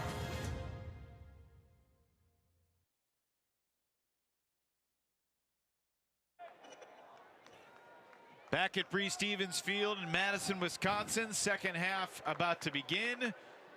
A 4-goal lead for the Shred here on Thursday night Frisbee. Evan Lepler with Charlie Eisenhood, our fantastic crew. And the Radicals, Charlie, had 5 break chances on the point at 12-9 that eventually became 13-9 as the Shred got the disc back 5 times. There were 10 total turnovers on that point. There were only 6 turnovers on the other 23 points in the first half. Yeah, it was a squeaky clean half besides that. And we might see some more travels called here in this second half. Both teams have been getting away with some happy feet. You know, the Madison O-line let them down on that point after they got subbed in after the timeout. Rusnagel unable to climb the ladder and reel it in. Quick break chance for Madison. They were 0 for 5 in the first half. They're 0 for 6 now on the night. And I was just getting ready to say that, oh, here we go again. It's like a pickup game all of a sudden. Middle of the field, Mascalunas floats it just shy of the end zone, and the Radicals are in, but the Shred are looking around, and we're gonna get a call. It's a travel, so hold your horses. Super late call. Take the score off the board. I think it's the right call in the end, but that took a long time to get resolved. Gutowski reels it in. A skyscraping snag from Anthony Gutowski. And maybe that's the spark Madison needs. I was just getting ready to say that the Madison Radicals D-line was the problem in the first half. They were not generating pressure. They were not making it happen. And here it takes them 2 tries, but they finally punch one into the end zone and get a break. And boy, did they need that to start this second half. After a kind of lifeless first half, they finally start to generate a little bit of pressure. And you know this type of point is what Bryce Merrill was afraid of. Yeah, you don't want, this is not how you want to come out of the locker room. Gutowski climbing the ladder, just one-on-one roof job. And Madison back within 3. And the crowd energized as well. Gutowski with his 2nd goal of the night. Both of them assisted by Jake Carrico, who's got 3 assists for the Radicals this evening. You know, something of a late arriving crowd tonight, which you talked about. It's like a Knicks crowd at Madison Square Garden on a Tuesday night when everybody's late getting from work.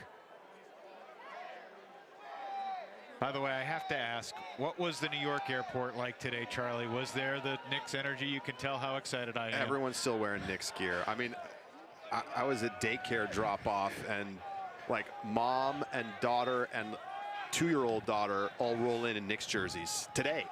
Folks, yesterday Charlie Eisenhood was wearing a Knicks jersey during our video call with Bryce Merrill, I think just to try to get under my skin. It has a disc sports connection, though, Evan. I won that jersey from my disc golf podcast co-host after Calvin Heimberg won last year's European Disc Golf Festival. How about that? Chad Jorgensen's throw was diving, but Ashton able to get there. So good answer there from the Salt Lake offense.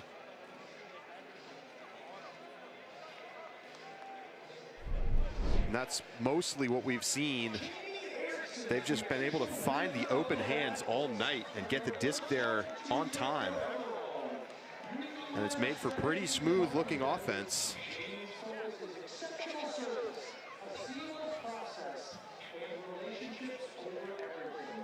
That's the 2nd goal for Ashton. Before that, the first 14 Salt Lake goals, Rusnagel had 4 of them, and 10 different guys had 1 each. It's pretty good balance. Ashton, the first multi-goal, or the second multi-goal scorer of the game for Salt Lake, along with Rusnagel.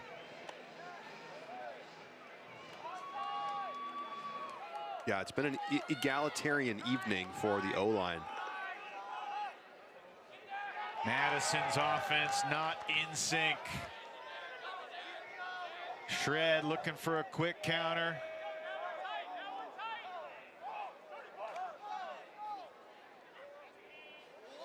Moonga floats it to space, easy catch. Derek Knighton. Nice change of the angle to Reed Browning. Everett Saunders, who'd be an important guy in this type of situation, scratched due to an illness. Salt Lake trying to punch in break number 5 without him. Going the wrong way right now. Someone's got to get that hard undercut open. Well, it's Browning that gets free. Sees a double team, throws around it. Luke Jorgensen spent first couple of years with Salt Lake on the O-line, so he's a high volume disc distributor. And he and Browning have kind of been the centerpiece of this extended red zone possession after the Madison turnover. And that's the break that the Shred were looking for to take a 5-goal lead. Reed Browning doing a lot on that possession. And Salt Lake, every time the Radicals have had a little bit of momentum, they seem to just stop it in its tracks. Another turnover from Sample, just not super comfortable trying to throw those resets in the backfield. And the Shred, so patient, and you can see why they've been one of the top red zone teams in the league, because they just don't take the risky shot. They wait for it to be there, they hit the reset, they swing, they're willing to go 25 yards backwards to then open the angles back up and flow onto the open side. So impressive stuff from the Salt Lake D-line. They don't have to use a timeout. They're back up by 5. I saw Bryce Merrill on the sideline. He was never quite standing over the referee's shoulder on the sideline. He always kind of looked like he was going to let the D-line work a little bit, trusting Luke Jorgensen, Reed Browning and company, and that trust paid off. He still keeps both timeouts in his quiver here in the second half. So Carrico, Mascalunas, and Luo leading this O-prime opportunity for Madison. Mascalunas also had a long layoff, mentioned it earlier, and could have called the push off both ways, but instead they call it on Froebe. You know, before Mascalunas ever played a game in the UFA, he reffed a game in the UFA. How about that? That's why he gets the friendly whistle. That's right. Refs take care of each other. It's a fraternity. Good defense there from Forsberg. Mascalunas wanted a call. He didn't get it this time. Near the sideline, Carrico. Hammer into a crowd, and it's dropped. Is there contact? There's no call. That's just good defense. Unable to bring it in, Mitchell McCarthy. Big bid, unsuccessful. Oscar Brown lets it rip. 2 targets going deep. And a skyscraping score. No, just shy of the goal line. But Eugene LaRue is in, but now a travel's being called because Ben Hoffman, who made the catch, didn't put it in parallel on the right spot on the line. So Salt Lake continues to grind. But this is a team that has been pretty good in the red zone tonight and all season long and all throughout their franchise's history. Travel call there. Travel. So that's travel call number 3 here in the third quarter. And what we're seeing are not travels called because of dragging the pivot foot on the throw, but not stopping quickly enough, not setting the pivot foot in the right spot, whether it's on the goal line or just after the catch. Whistles galore, but they can't stop Salt Lake. And in the end zone, Jared Scheinberg with his first goal of the night, second of the season. Salt Lake pulling away. Oh, and how about the shot from Brown to LaRue? First, the attempt to go over the top with the hammer. That's just a tough play to make under pressure. Not really enough space over there to get it there. Try to throw a fast hammer, and then Brown with a beautiful shot deep to a great deep target in LaRue. And then they just willing to grind. I mean, travel call, no problem. They're just outrunning Madison all night, and they have opened up their largest lead of the evening. Kimball Pugh to Jared Scheinberg.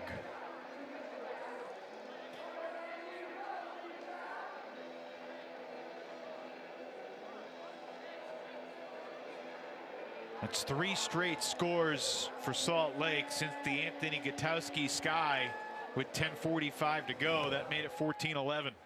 Keep in mind, both teams played the doubleheader last weekend, but Madison had to play a Sunday night game, rare Sunday night game against Indy, a game that took a lot of energy. Scherstrom shooting it. Jack Nelson.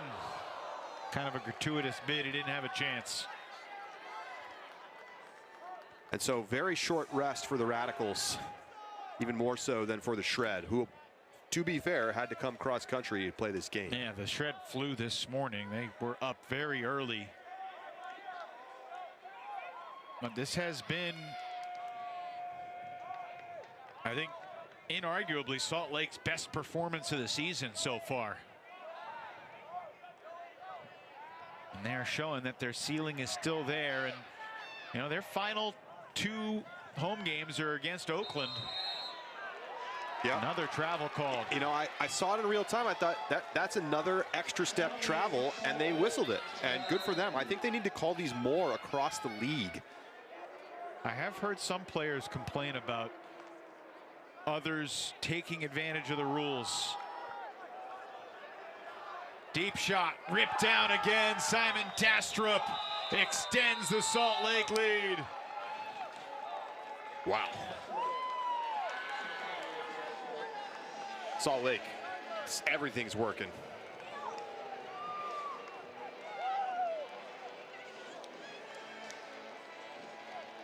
Dastrup going up big, throw out to space, back-to-back, one-on-one aerial battles. That was a good look from Scherstrom, just slightly overcooked it. Not quite enough air underneath, and then going the other way, Dastrup with steps and size. Easy play. And Salt Lake's blown the doors off this one. That throw from 21-year-old Derek Knighton, his first assist of the season out of Utah Valley. A lot of good college ultimate, a lot of good youth ultimate in Utah feeding into this Shred program. Oh my goodness. Stone cold drop from Victor Luo on the centering pass. That's like, as a coach, you just look like, what can you do? That's the second time they've had a drop like that tonight.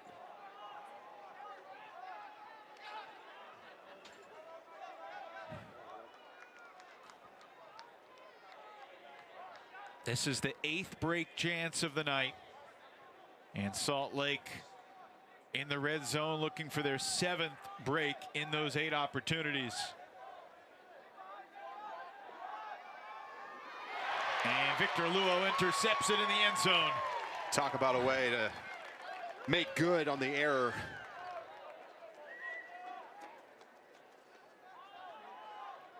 Not much action from the Madison Cutters downfield.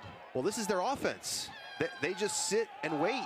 And now they're trying to throw Gutowski open, and that might be a decent plan. Salt Lake's defense had kind of fallen asleep downfield because the Radicals hadn't been looking there.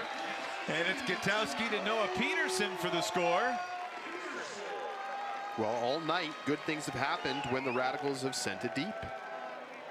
And it works again. Gutowski just behind the defender who was fronting, and they just threw him directly open, and it worked.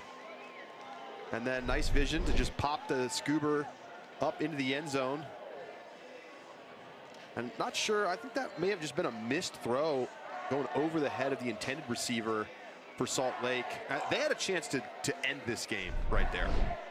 They had a chance to put this game away with another break. Madison obviously has a long road back, but there's hope after Luo gets it back. Can their defense force some turnovers? It has been a problem all night.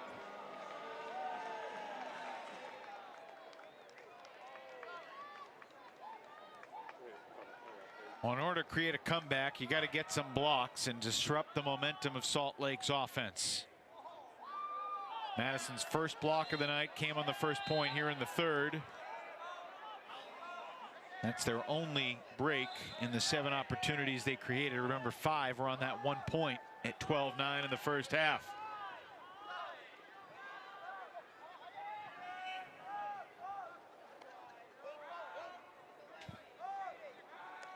Could really see the difference in quality in the two teams throwing off the trap sideline. Salt Lake has not made a mistake on that, hardly at all. Foul called. Meanwhile, Madison has had multiple turnovers trying to get it off the line.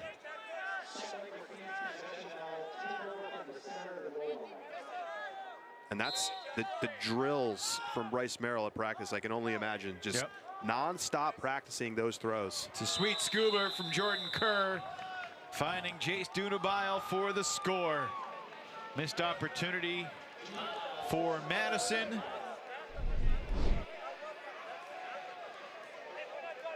Salt Lake holds again.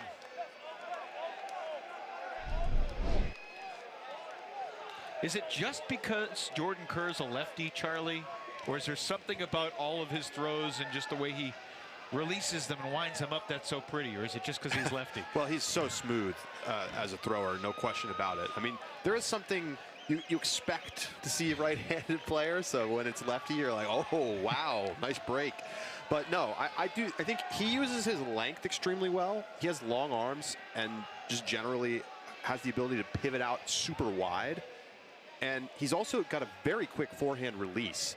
So the combination of his kind of range of throwing slots, along with the fact that, yes, you do get a little bit extra help by being a lefty, and defenders generally don't anticipate that you're going to be able to get that far over on that forehand side. But no, he's as smooth as it gets in the league.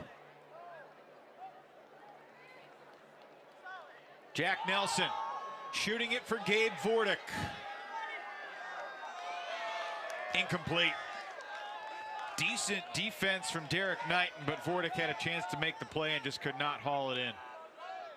Kind of the story of Madison's night right there. Chances to make plays, but they just haven't made nearly as many as they've needed. And Salt Lake, on the other hand, doing things like that. Gene LaRue keeping the possession alive. And if you're Bryce Merrill, why take a timeout? Tire out this O-line.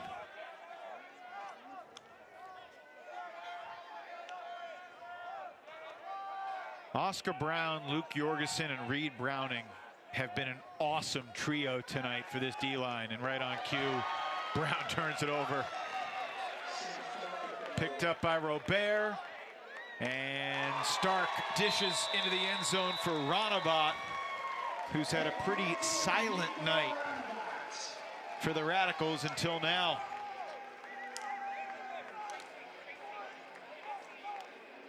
Well, again, Madison clinging to a hope and a prayer right now in this contest. And honestly, if you're the Salt Lake coaches, you're kind of okay with this point. I mean, obviously you don't want to have a turnover, but you just burned a bunch of clock. You ran their O-line more. You're up 6. Your O-line gets to rest. You don't want to start looking ahead to tomorrow quite yet, but you are in the back of your mind thinking about the fact that you got to travel to Minneapolis tomorrow, play against a very, very good wind chill team. Well, you did ask Bryce that question when we talked with him yesterday. is there any part of you that manages the load with a 2-game weekend? He said, absolutely not. We're throwing everything into this game on Thursday night. And that's clearly been true. I mean, you can see it. But now you have the advantage of having a 6-goal lead, and if there's 5 minutes to go and you have a 6-goal lead, you can start to load manage. That's a turnover by McKay Jorgensen. Chance for Madison to get within 5. Carrico to the end zone. And just like that, the Radicals have life again. Max Younga with his first goal of the season and the first of his UFA career.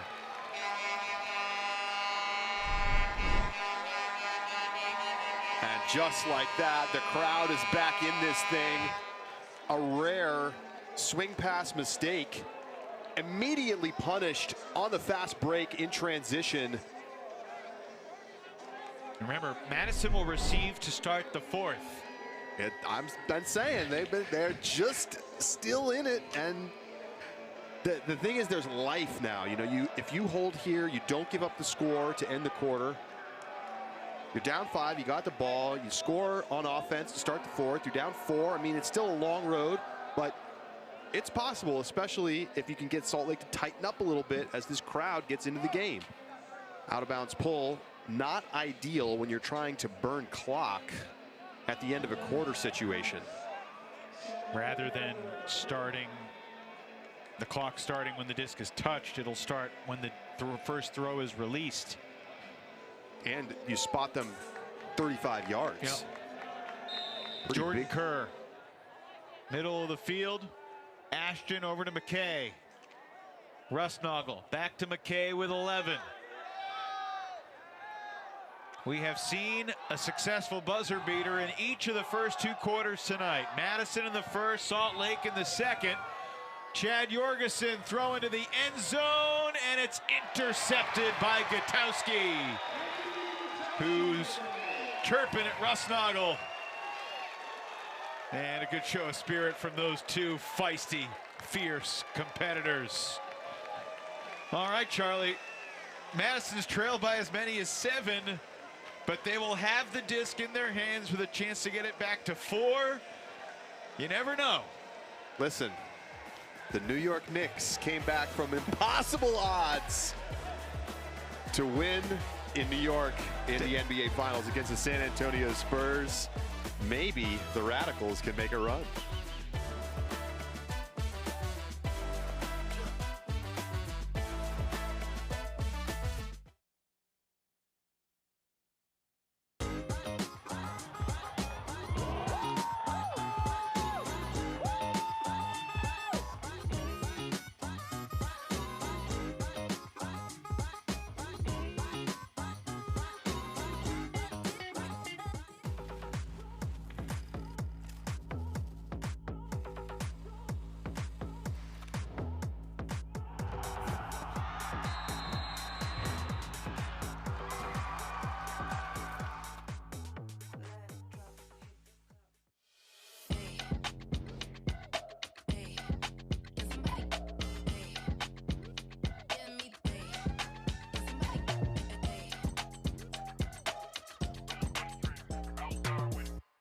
The Ultimate Frisbee Association is proud to partner with Victory. Elevate your game with Victory insoles and recovery footwear at VKTRY.com.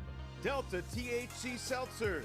No calories, no sugar, no alcohol. Catch life's moments at DrinkDelta.com.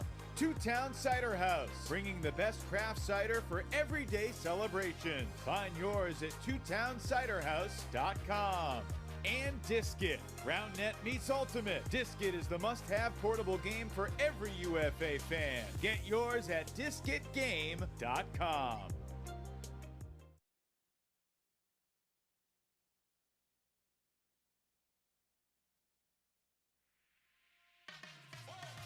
Tomorrow night, it's part 2 of the Shreds Week 9 Midwest doubleheader as Salt Lake travels to the Twin Cities to battle the undefeated Minnesota Wind Chill.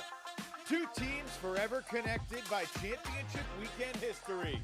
Set to meet again with the Frisbee world watching. Indeed, all eyes will be on Seafoam Stadium tomorrow. Friday night Frisbee on a Friday. What a concept. Shred, wind chill, 8 o'clock Eastern. Don't miss the game of the week exclusively on WatchUFA.tv. The first ever meeting between Toronto, coming off a 22-point win over Pittsburgh, who then went to beat Chicago the next day, against the Seattle Cascades, who beat this Salt Lake team this past weekend up in the Pacific Northwest. The West Division, certainly the plot thickening, especially with Salt Lake raising their level tonight. This has been an incredibly unpredictable UFA season. You think you know what's going to happen, and then the opposite happens. It's been incredible. What if Salt Lake goes into Minnesota tomorrow and knocks them off? Sounds like it's a good season for Charlie, the odds maker, but not a great season for Charlie's gambling and predictions. That's right.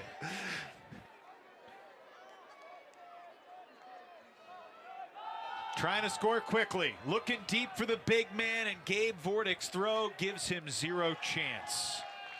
Well, they got to start taking shots because they just don't have enough time to grind out 2-minute possessions. Gene LaRue rips it long, and it's a great block from Vortic to regain possession. Victor Luo turnover, gets it back. Gabe Vortic turnover, gets it back. Long way to go, though, for Madison. But 95 yards away. Salt Lake playing with excellent defensive energy. You can see it on every single matchup. But good offense beats good defense most of the time.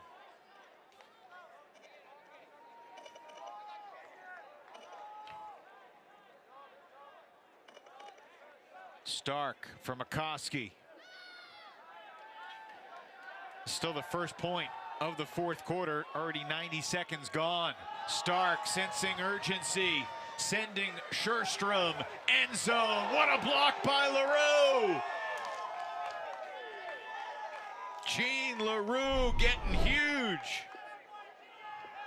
To get this block from out of position is crazy. What a play by LaRue. And Scherstrom is probably thinking, I should have boxed out a little bit more. Whistle. Timeout, Salt Lake. Gene LaRue is the star of the moment. Well, and who hasn't had a good game tonight for Salt Lake? It feels like everybody's contributing. Well, Bryce challenged his guys. I mean, Gene LaRue plays on the D-line. He's got one block in the first 7 games of the season, and in Bryce's words, it was thrown right to him. This was not thrown right to him. No, certainly not.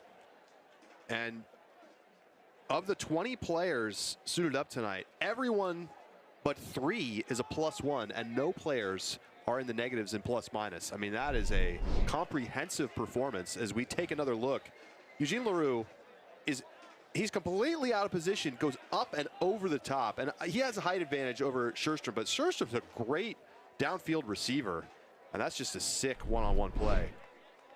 I'm not sure he has the height advantage. Not by much. 29 years old from Seekonk, Massachusetts, out of the University of Massachusetts, men's college ultimates reigning national champ. What a run for Zudisk it was in Rockford just a few weeks ago. Yeah, and they got a lot of contributors joining up with the Glory for this push into the postseason. Tough catch by Kerr. Jordan Kerr never got to play at college nationals, Charlie. I've always wondered what his, Bryce Merrill coach, Jordan Kerr, Jacob Miller-led BYU team would have done on the grand stage at college nationals. Yeah, they were no doubt top 5 team at their peak. Couple years, frankly. Definitely in the title conversation. Chad Jorgensen nicely placed. Simon Dastrup brings it in. Chad Jorgensen's had an unbelievable game. I mean, that's assist number 5. He's over 400 yards of offense. He's got a block and a goal as well. I mean, he's just been pitch perfect tonight. Great decision making. One more time, LaRue up and over the top. And you said it earlier, Evan, I mean, Salt Lake's just been making the plays. Jordan Kerr making a play. He shouldn't be able to make that catch. Trailing edge on the upside down throw. And then Jorgensen dot to Dastrup. He continues his fantastic season. I mean, I think he's first team all UFA right now. 5th assist tonight. And that doesn't quite end this game, but we're getting close to the point where Bryce Merrill can start to think about letting some guys get some rest for tomorrow.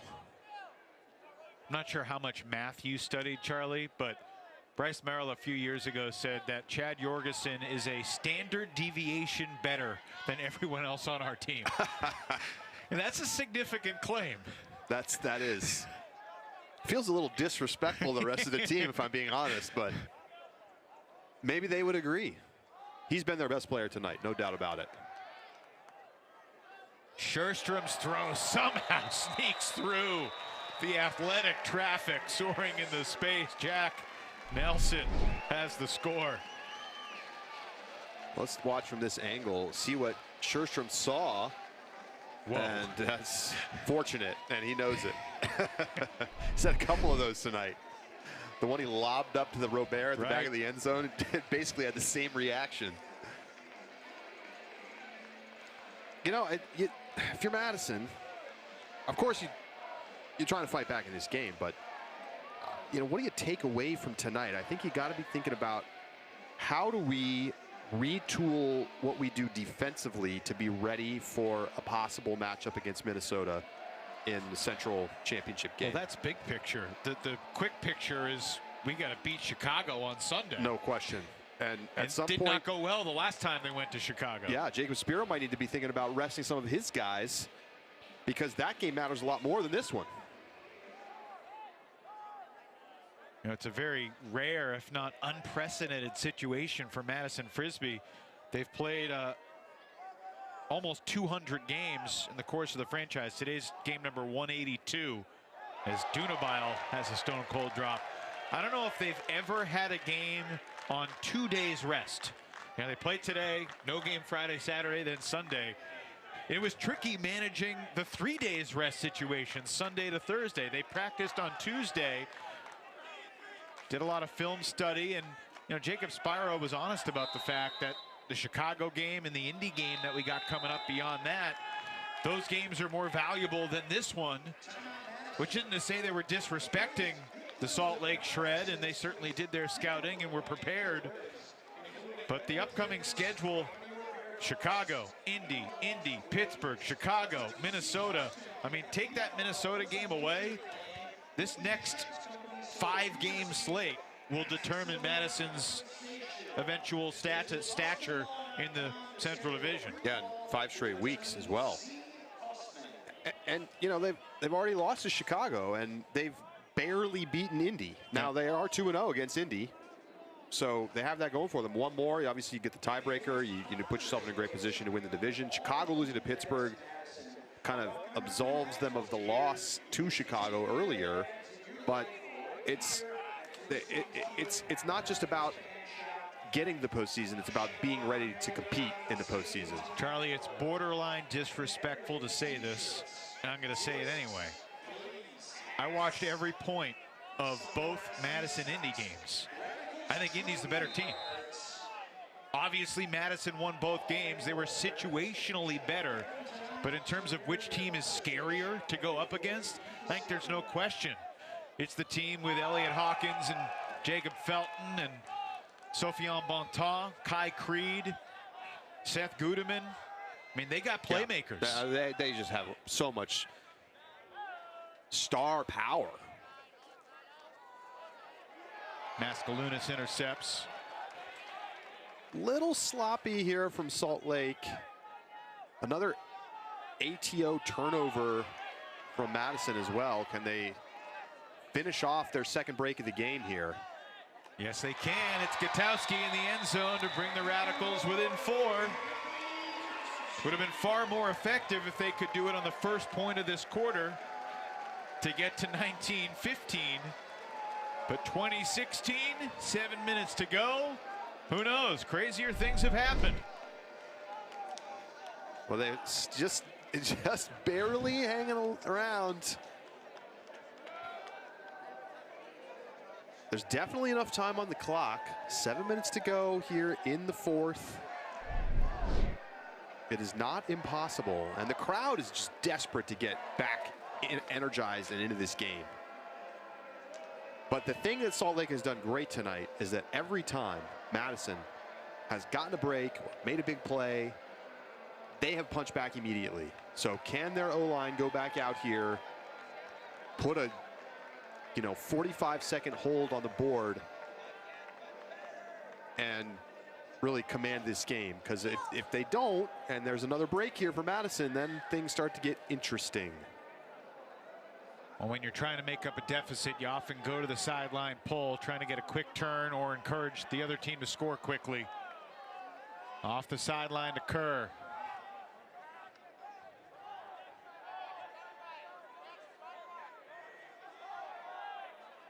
That fill cut has been there all night for Salt Lake. It's a great fake by Chad Jorgensen. He put himself in a glorious position and then puts it on a platter for Rusnagel. 5th goal of the night to season high for Snog. He was their go-to guy in the end zone last year. Look at this throw. Look at this throw. Perfect weight, out in front, no chance for the defense. And Rusnagel makes the perfect cut there, and Chad Jorgensen delivers again. He is on fire. Charlie, last year Rusnagel had 6 goals twice in a couple different games. And consistently 3 goals here, 4 goals. This season, the 7 games he's played, he had 1 4-goal game, 1 3-goal game. The rest were just 1 or 2. He's been frustrated by his lack of production, but it feels like tonight's been something of a get-right game for Snog. Yeah, and I think the whole O-line is showing what they're capable of. I mean, they set the tone early. 6th assist for Chad Jorgensen there as well. 7 yards shy of 500 on the evening. And down 4 with half a quarter left. You think maybe Max Sample trying to get him back within 4, using his size. Just boxing out, going for the disc against Caden Froebe, who's listed at 5'9". Froebe did what he could. I mean, he really, for a smaller defender, he really did a good job here. He got position. Poor guy. Boxed out, and Sample still just went up easily. But the thing is, that theoretically has been there all night for Madison. Right. And it hasn't really worked when they've gone to it, and they haven't gone to it that much either. So nice play by Sample, but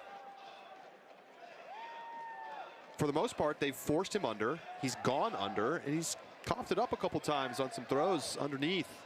It's obviously a big weapon when he can be used that way down in the deep space. But it's been a good game plan tonight from the Shred. 21-17. Quick score, back to the sideline roller. Likely double coming. Chad Jorgensen again sees the open man, Jace Dunabile. Plenty of time to float it there.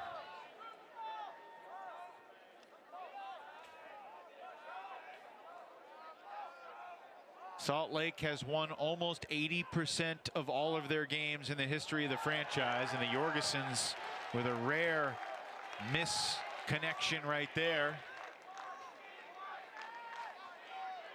Madison can get it within 3 here. 5 minutes to go. No timeouts left, though. Younga for a bidding Buckingham. Toluo. He's the guy that's got to be the engine. Maybe going every other. And from away from the play, it's a pick against the Radicals. Madison sideline started to come onto the field.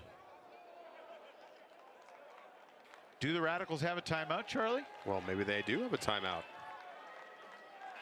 Apparently we were mistaken.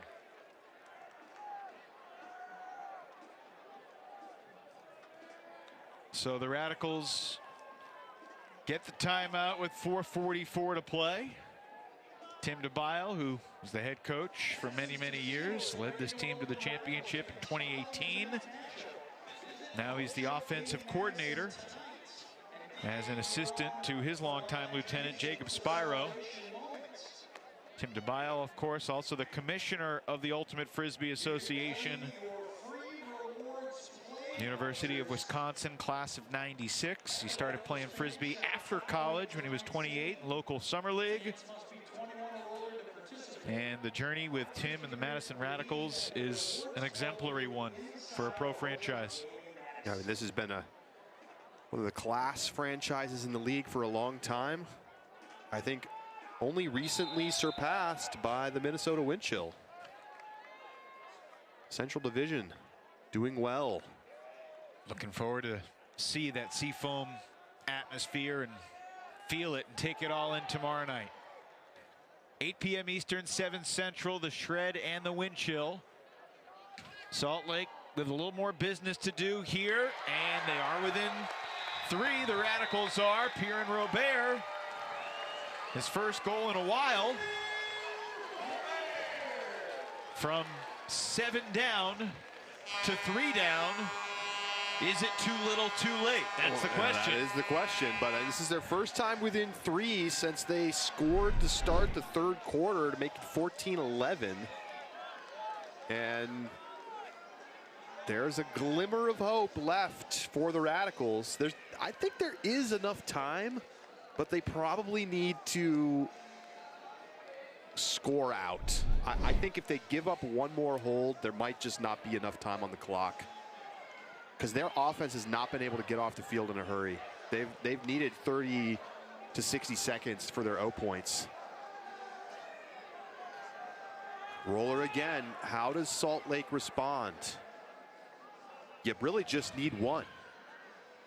You cannot have backfield turnovers right now. Any turnovers need to happen in deep space. Kerr gets it off the line. Chad Jorgensen cross field. Jace Dunabile comes to it. Great vision from Jorgensen to see that space and throw to Ashton it. is wide open. Dunabile finds him. Shredder not in a hurry, but if you can score quick, they'll take it. And the lead is back to 4 with just under 4 minutes to play. Rusnong with his 6th goal. And they've just done an amazing job all night tonight of hitting open hands, finding the open space that the Radicals are not defending and throwing to it. I mean, that throw from Jorgensen was literally just to the space, not to a player.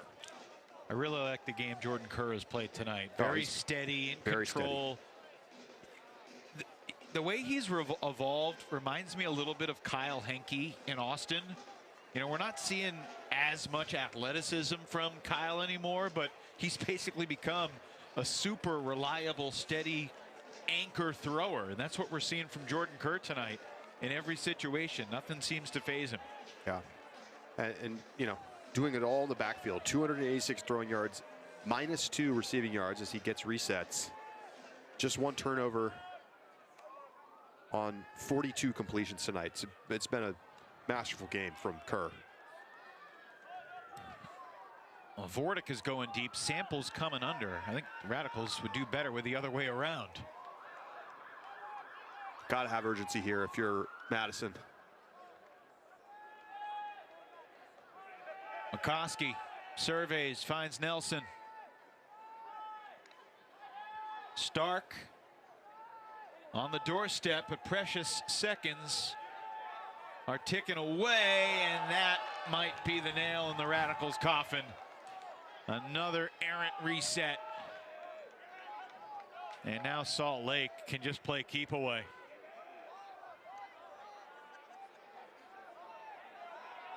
Three minutes remaining. Timeout. Bryce Merrill. O-line coming on. trying to salt this Thursday night win away.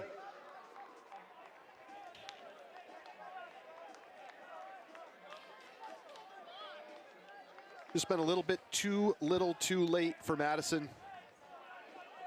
Finally putting some breaks on the board, but haven't been able to punch all the way back into this game as we take a look at the Shreds remaining schedule. And it's a tough schedule. It's not easy at all. I mean, they got to go back-to-back tomorrow night against the best team in the league. They got 2 more games against the best team in the West. And they got to play against the Seattle team that just beat them last week. And, you know, if they go, they might not even need to win any of those games, to be honest, to make the playoffs. But I think they need to be competitive with Oakland. They got absolutely destroyed by Oakland in their first meeting of the season, lost by 10. They need to be competitive, at least in one of those games, to give themselves belief that they can challenge them in the postseason. And we learned last year that even if you don't challenge anybody in the regular season, the top team in the league, that is. Remember when Minnesota got walloped on the 4th of July against Chicago? Yes. After they got walloped at home, and then they go beat the undefeated Union. Like, crazy stuff can happen in the playoffs. You never know. Salt Lake, oh, it was blocked, but caught anyway. In the end zone, Derek Knighton. And how about Bryce Merrill? Leaving his D-line on the field after the timeout. He walked out there, he led the huddle, and it's the deep shot for Knighton that basically puts this one on ice. See the turnover on the swing pass, a lot of those tonight for Madison. And does Buckingham get a hand on this? Oh, he sure does. And somehow Knighton able to come up with it. Great defense from Buckingham, but not quite great enough. And Salt Lake comes into Madison's house and dominates this thing start to finish. I want to challenge you on something you said before. You said tomorrow Salt Lake plays the best team in the league. In the Eisenhood Power Index odds championship favorites, is Minnesota the #1 favorite right now? Yes. And that's even after what Boston did last week. Yes, and that's in part because they have the easiest path to championship weekend of any of the top teams. Who is challenging them in the Central? I don't see a team that's really going to threaten them. Easily intercepted. Once we're at championship weekend, I think it's a much more interesting battle. But Boston might not make it out of the East. It's fair. Oakland's the heavy favorite in the West, but I think you're seeing tonight that Salt Lake's punchy enough to give them a game. They certainly weren't supposed to win last year. Salt Lake played much smarter tactically and stunned Oakland down the stretch. Well, to say they weren't supposed to win, I mean, they were 11-1 during the season. They lose the opener to Atlanta and win 11 straight, but they were down 3 goals to start the 4th quarter. Yes. This deep shot looking for Jared Scheinberg, and he's not going to win that jump ball. Max Sample didn't even need to jump for it. But time is running short on this Thursday night for the Radicals. They got a huge Sunday game, Sunday evening. I think it's 6 Eastern, 5 Central at Chicago. One more highlight perhaps for the Radicals tonight, and it's Ian McCoskey in the end zone. There's been bright spots tonight, for sure, for the Radicals. I think Gutowski had a good game. I think they've had some nice moments. I think they showed the willingness to open up the deep game, which mostly worked well. But it was actually the fundamentals, the reset pressure, that was giving them the problems. You know, it was turnovers on swing passes and stone cold drops, little stuff. And they have to find a way to generate more defensive pressure against top O-lines. Because they, for the most part, have made this Salt Lake O-line look like one of the best in the league, and it certainly hasn't been that coming into this game tonight. 21 turnovers tonight for Madison. Charlie is a season high. Yeah, and I give a lot of credit to Bryce Merrill and Salt Lake coaches for an excellent game plan against this Madison offense. Madison 7 of 13 on their hucks. So they've had more hucks, but they've also turned it over more often. They will drop out of the top 5 in huck completion percentage with this performance this evening. Another beautiful find by Kerr, just floating it to the space. Very catchable ball. Salt Lake Shred have been the West Division champs 2 of the last 3 seasons. It would have been 3 out of 3 if they weren't stunned on their home field by Seattle a couple years ago when they were hosting Champ Weekend. But they believe that they can come back to Madison this August. And with tonight's performance, it's a large, significant step in the right direction. Jordan Kerr and the Salt Lake Shred come to Breese-Stevens Field and win a 4-goal game that, quite frankly, never felt that close. Yeah, Salt Lake came out early, had a flawless offensive performance in the first quarter. Their D-line got a couple of breaks. And every time Madison tried to find some footing in this game, Salt Lake had an answer. And this was a complete performance from Salt Lake. Their best game of the season, no question. And a big victory for them. And their playoff odds look pretty good right now, considering the remaining schedule for the rest of the teams in the hunt in the West. Yeah, considering Colorado's painful last-second loss in their interdivisional game last week against San Diego. The Apex are basically in a position where they would need to win all 3 of their remaining games and hope Salt Lake loses their final 4 games. Both teams have tough schedules coming up, but that seems unlikely for Colorado. We will chat with our Delta difference maker after this short break. Final score, Salt Lake 23, Madison 19.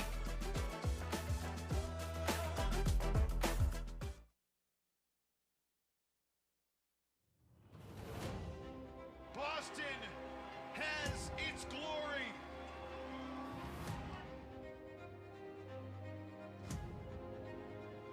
Jeff Babbitt with the size, the speed, the read. Did he throw it the full 80 yards of the field? You cannot kill this Minnesota team. Are you believing what you're seeing? My hands are on my head up here in the booth. Was there any doubt? Was there any doubt? Holy smoke!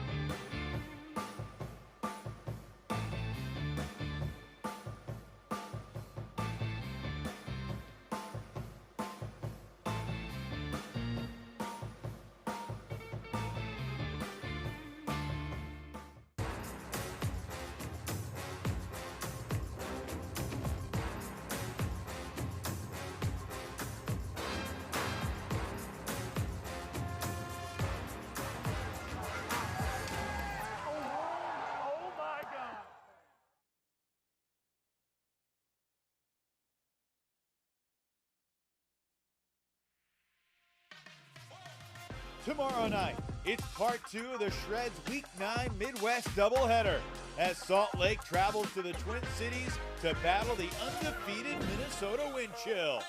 2 teams forever connected by championship weekend history. Set to meet again with the Frisbee world watching. Well, the Shred are now 5-3, thanks in large part to tonight's Delta difference maker. Chad Jorgensen joins us after the 23-19 win. Chad, 6 assists, 1 goal, 1 block, almost 500 yards for you. But this felt like a really good team win. There were a few kooky points along the way where all of a sudden nobody could convert, but for the most part, your offense was clean. Your defense made things happen, created pressure. What were your thoughts on the team's overall performance tonight? Yeah, honestly, I was really proud of the boys. It's always fun to come out here. Obviously, oh my. Sorry to do this to you, Chad. Holy, I can't talk like this. Oh my gosh. It's not a 95-degree night. It's chilly out here. Actually, right now. no, it feels good. I've been sweating.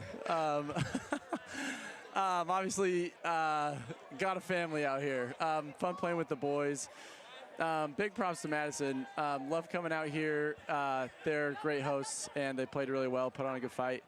Yeah, it's. I think we played well. I'm glad we could string some things together. Obviously, like you said, there were some things that got weird a little bit, and you know, all it takes is just a couple words to each other and we're back on track. So big props to our D-line, getting us a lot of chances, a lot of Ds, and making it easy for us to pull out ahead.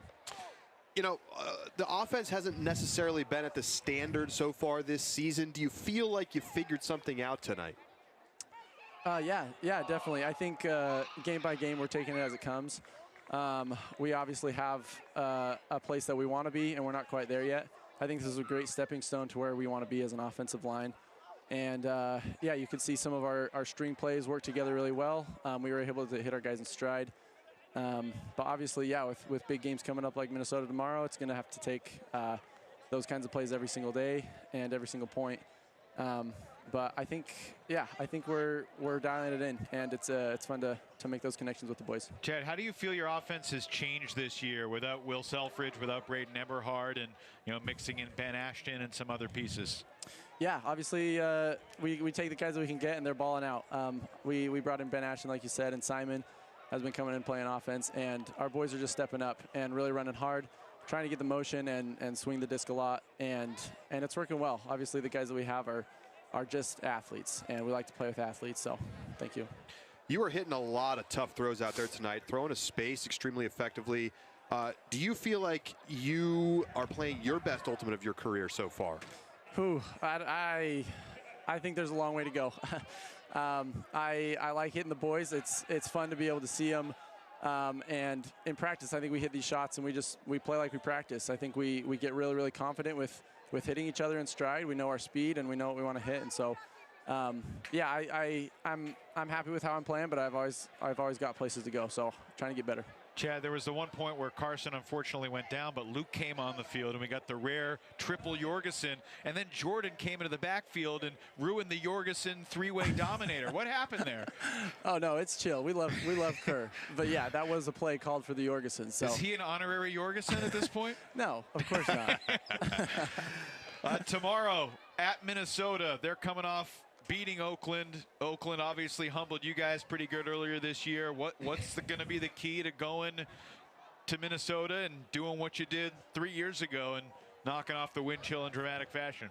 Yeah, I mean, I think it's going to take the kind of consistency that our line has been playing with tonight. It's been a big confidence builder, and we have the tendency sometimes to put our heads down if we make mistakes. And tonight, I think, was a good stepping stone of us really being able to keep our heads up, keep our hands up, keeping our boys up when we make mistakes. And our D-line has been playing phenomenal. Some big boys out there and making big plays for us to stay in it. So just playing like that. Good stuff. Chad, we look forward to seeing you at Seafoam Stadium tomorrow night. We'll be following the Shred bus and look forward to chatting with you at Seafoam Stadium. It's going to be a heck of an atmosphere, a heck of a night for Frisbee. Get some rest, and we'll see you tomorrow. Thank you. Thanks so much, guys. Thanks for joining us. That's our Delta difference maker, Chad Jorgensen. This a big win for the Shred, improves them to 5-3. They're still in third place in the West. Madison still in second in the Central. They're 3-3 at the midway point of their season. They have a huge one coming up against a 1-4 Chicago team tied with Indy. It really could be, of these bottom four teams, it could be any of the four that are challenging Minnesota in the division championship game, feels like. Absolutely. There's a lot of season left. The Radicals have to try to bounce back off this one. And, if they come away from the weekend 1-1 and the win comes against Chicago, they're probably going to feel pretty good about things. We've already got 2 in hand against the AlleyCats. But these teams are threatening when they put all their best players on the field. Indy, Pittsburgh, Chicago, and Madison are of relatively equal standing, I think, in terms of power. And so it's going to come down the stretch here, and these next few weeks are going to decide a lot in the Central. Well, tonight, a very rare Thursday edition of Friday Night Frisbee here in the Ultimate Frisbee Association. But that means we get 2 for the price of 1 this week. Tomorrow night, it'll be Salt Lake and Minnesota from jam-packed Seafoam Stadium in St. Paul. It's gonna be a fun day tomorrow, Charlie. We got the U.S. World Cup game in the afternoon, and then Friday Night Frisbee at night. What could be better? Lock in.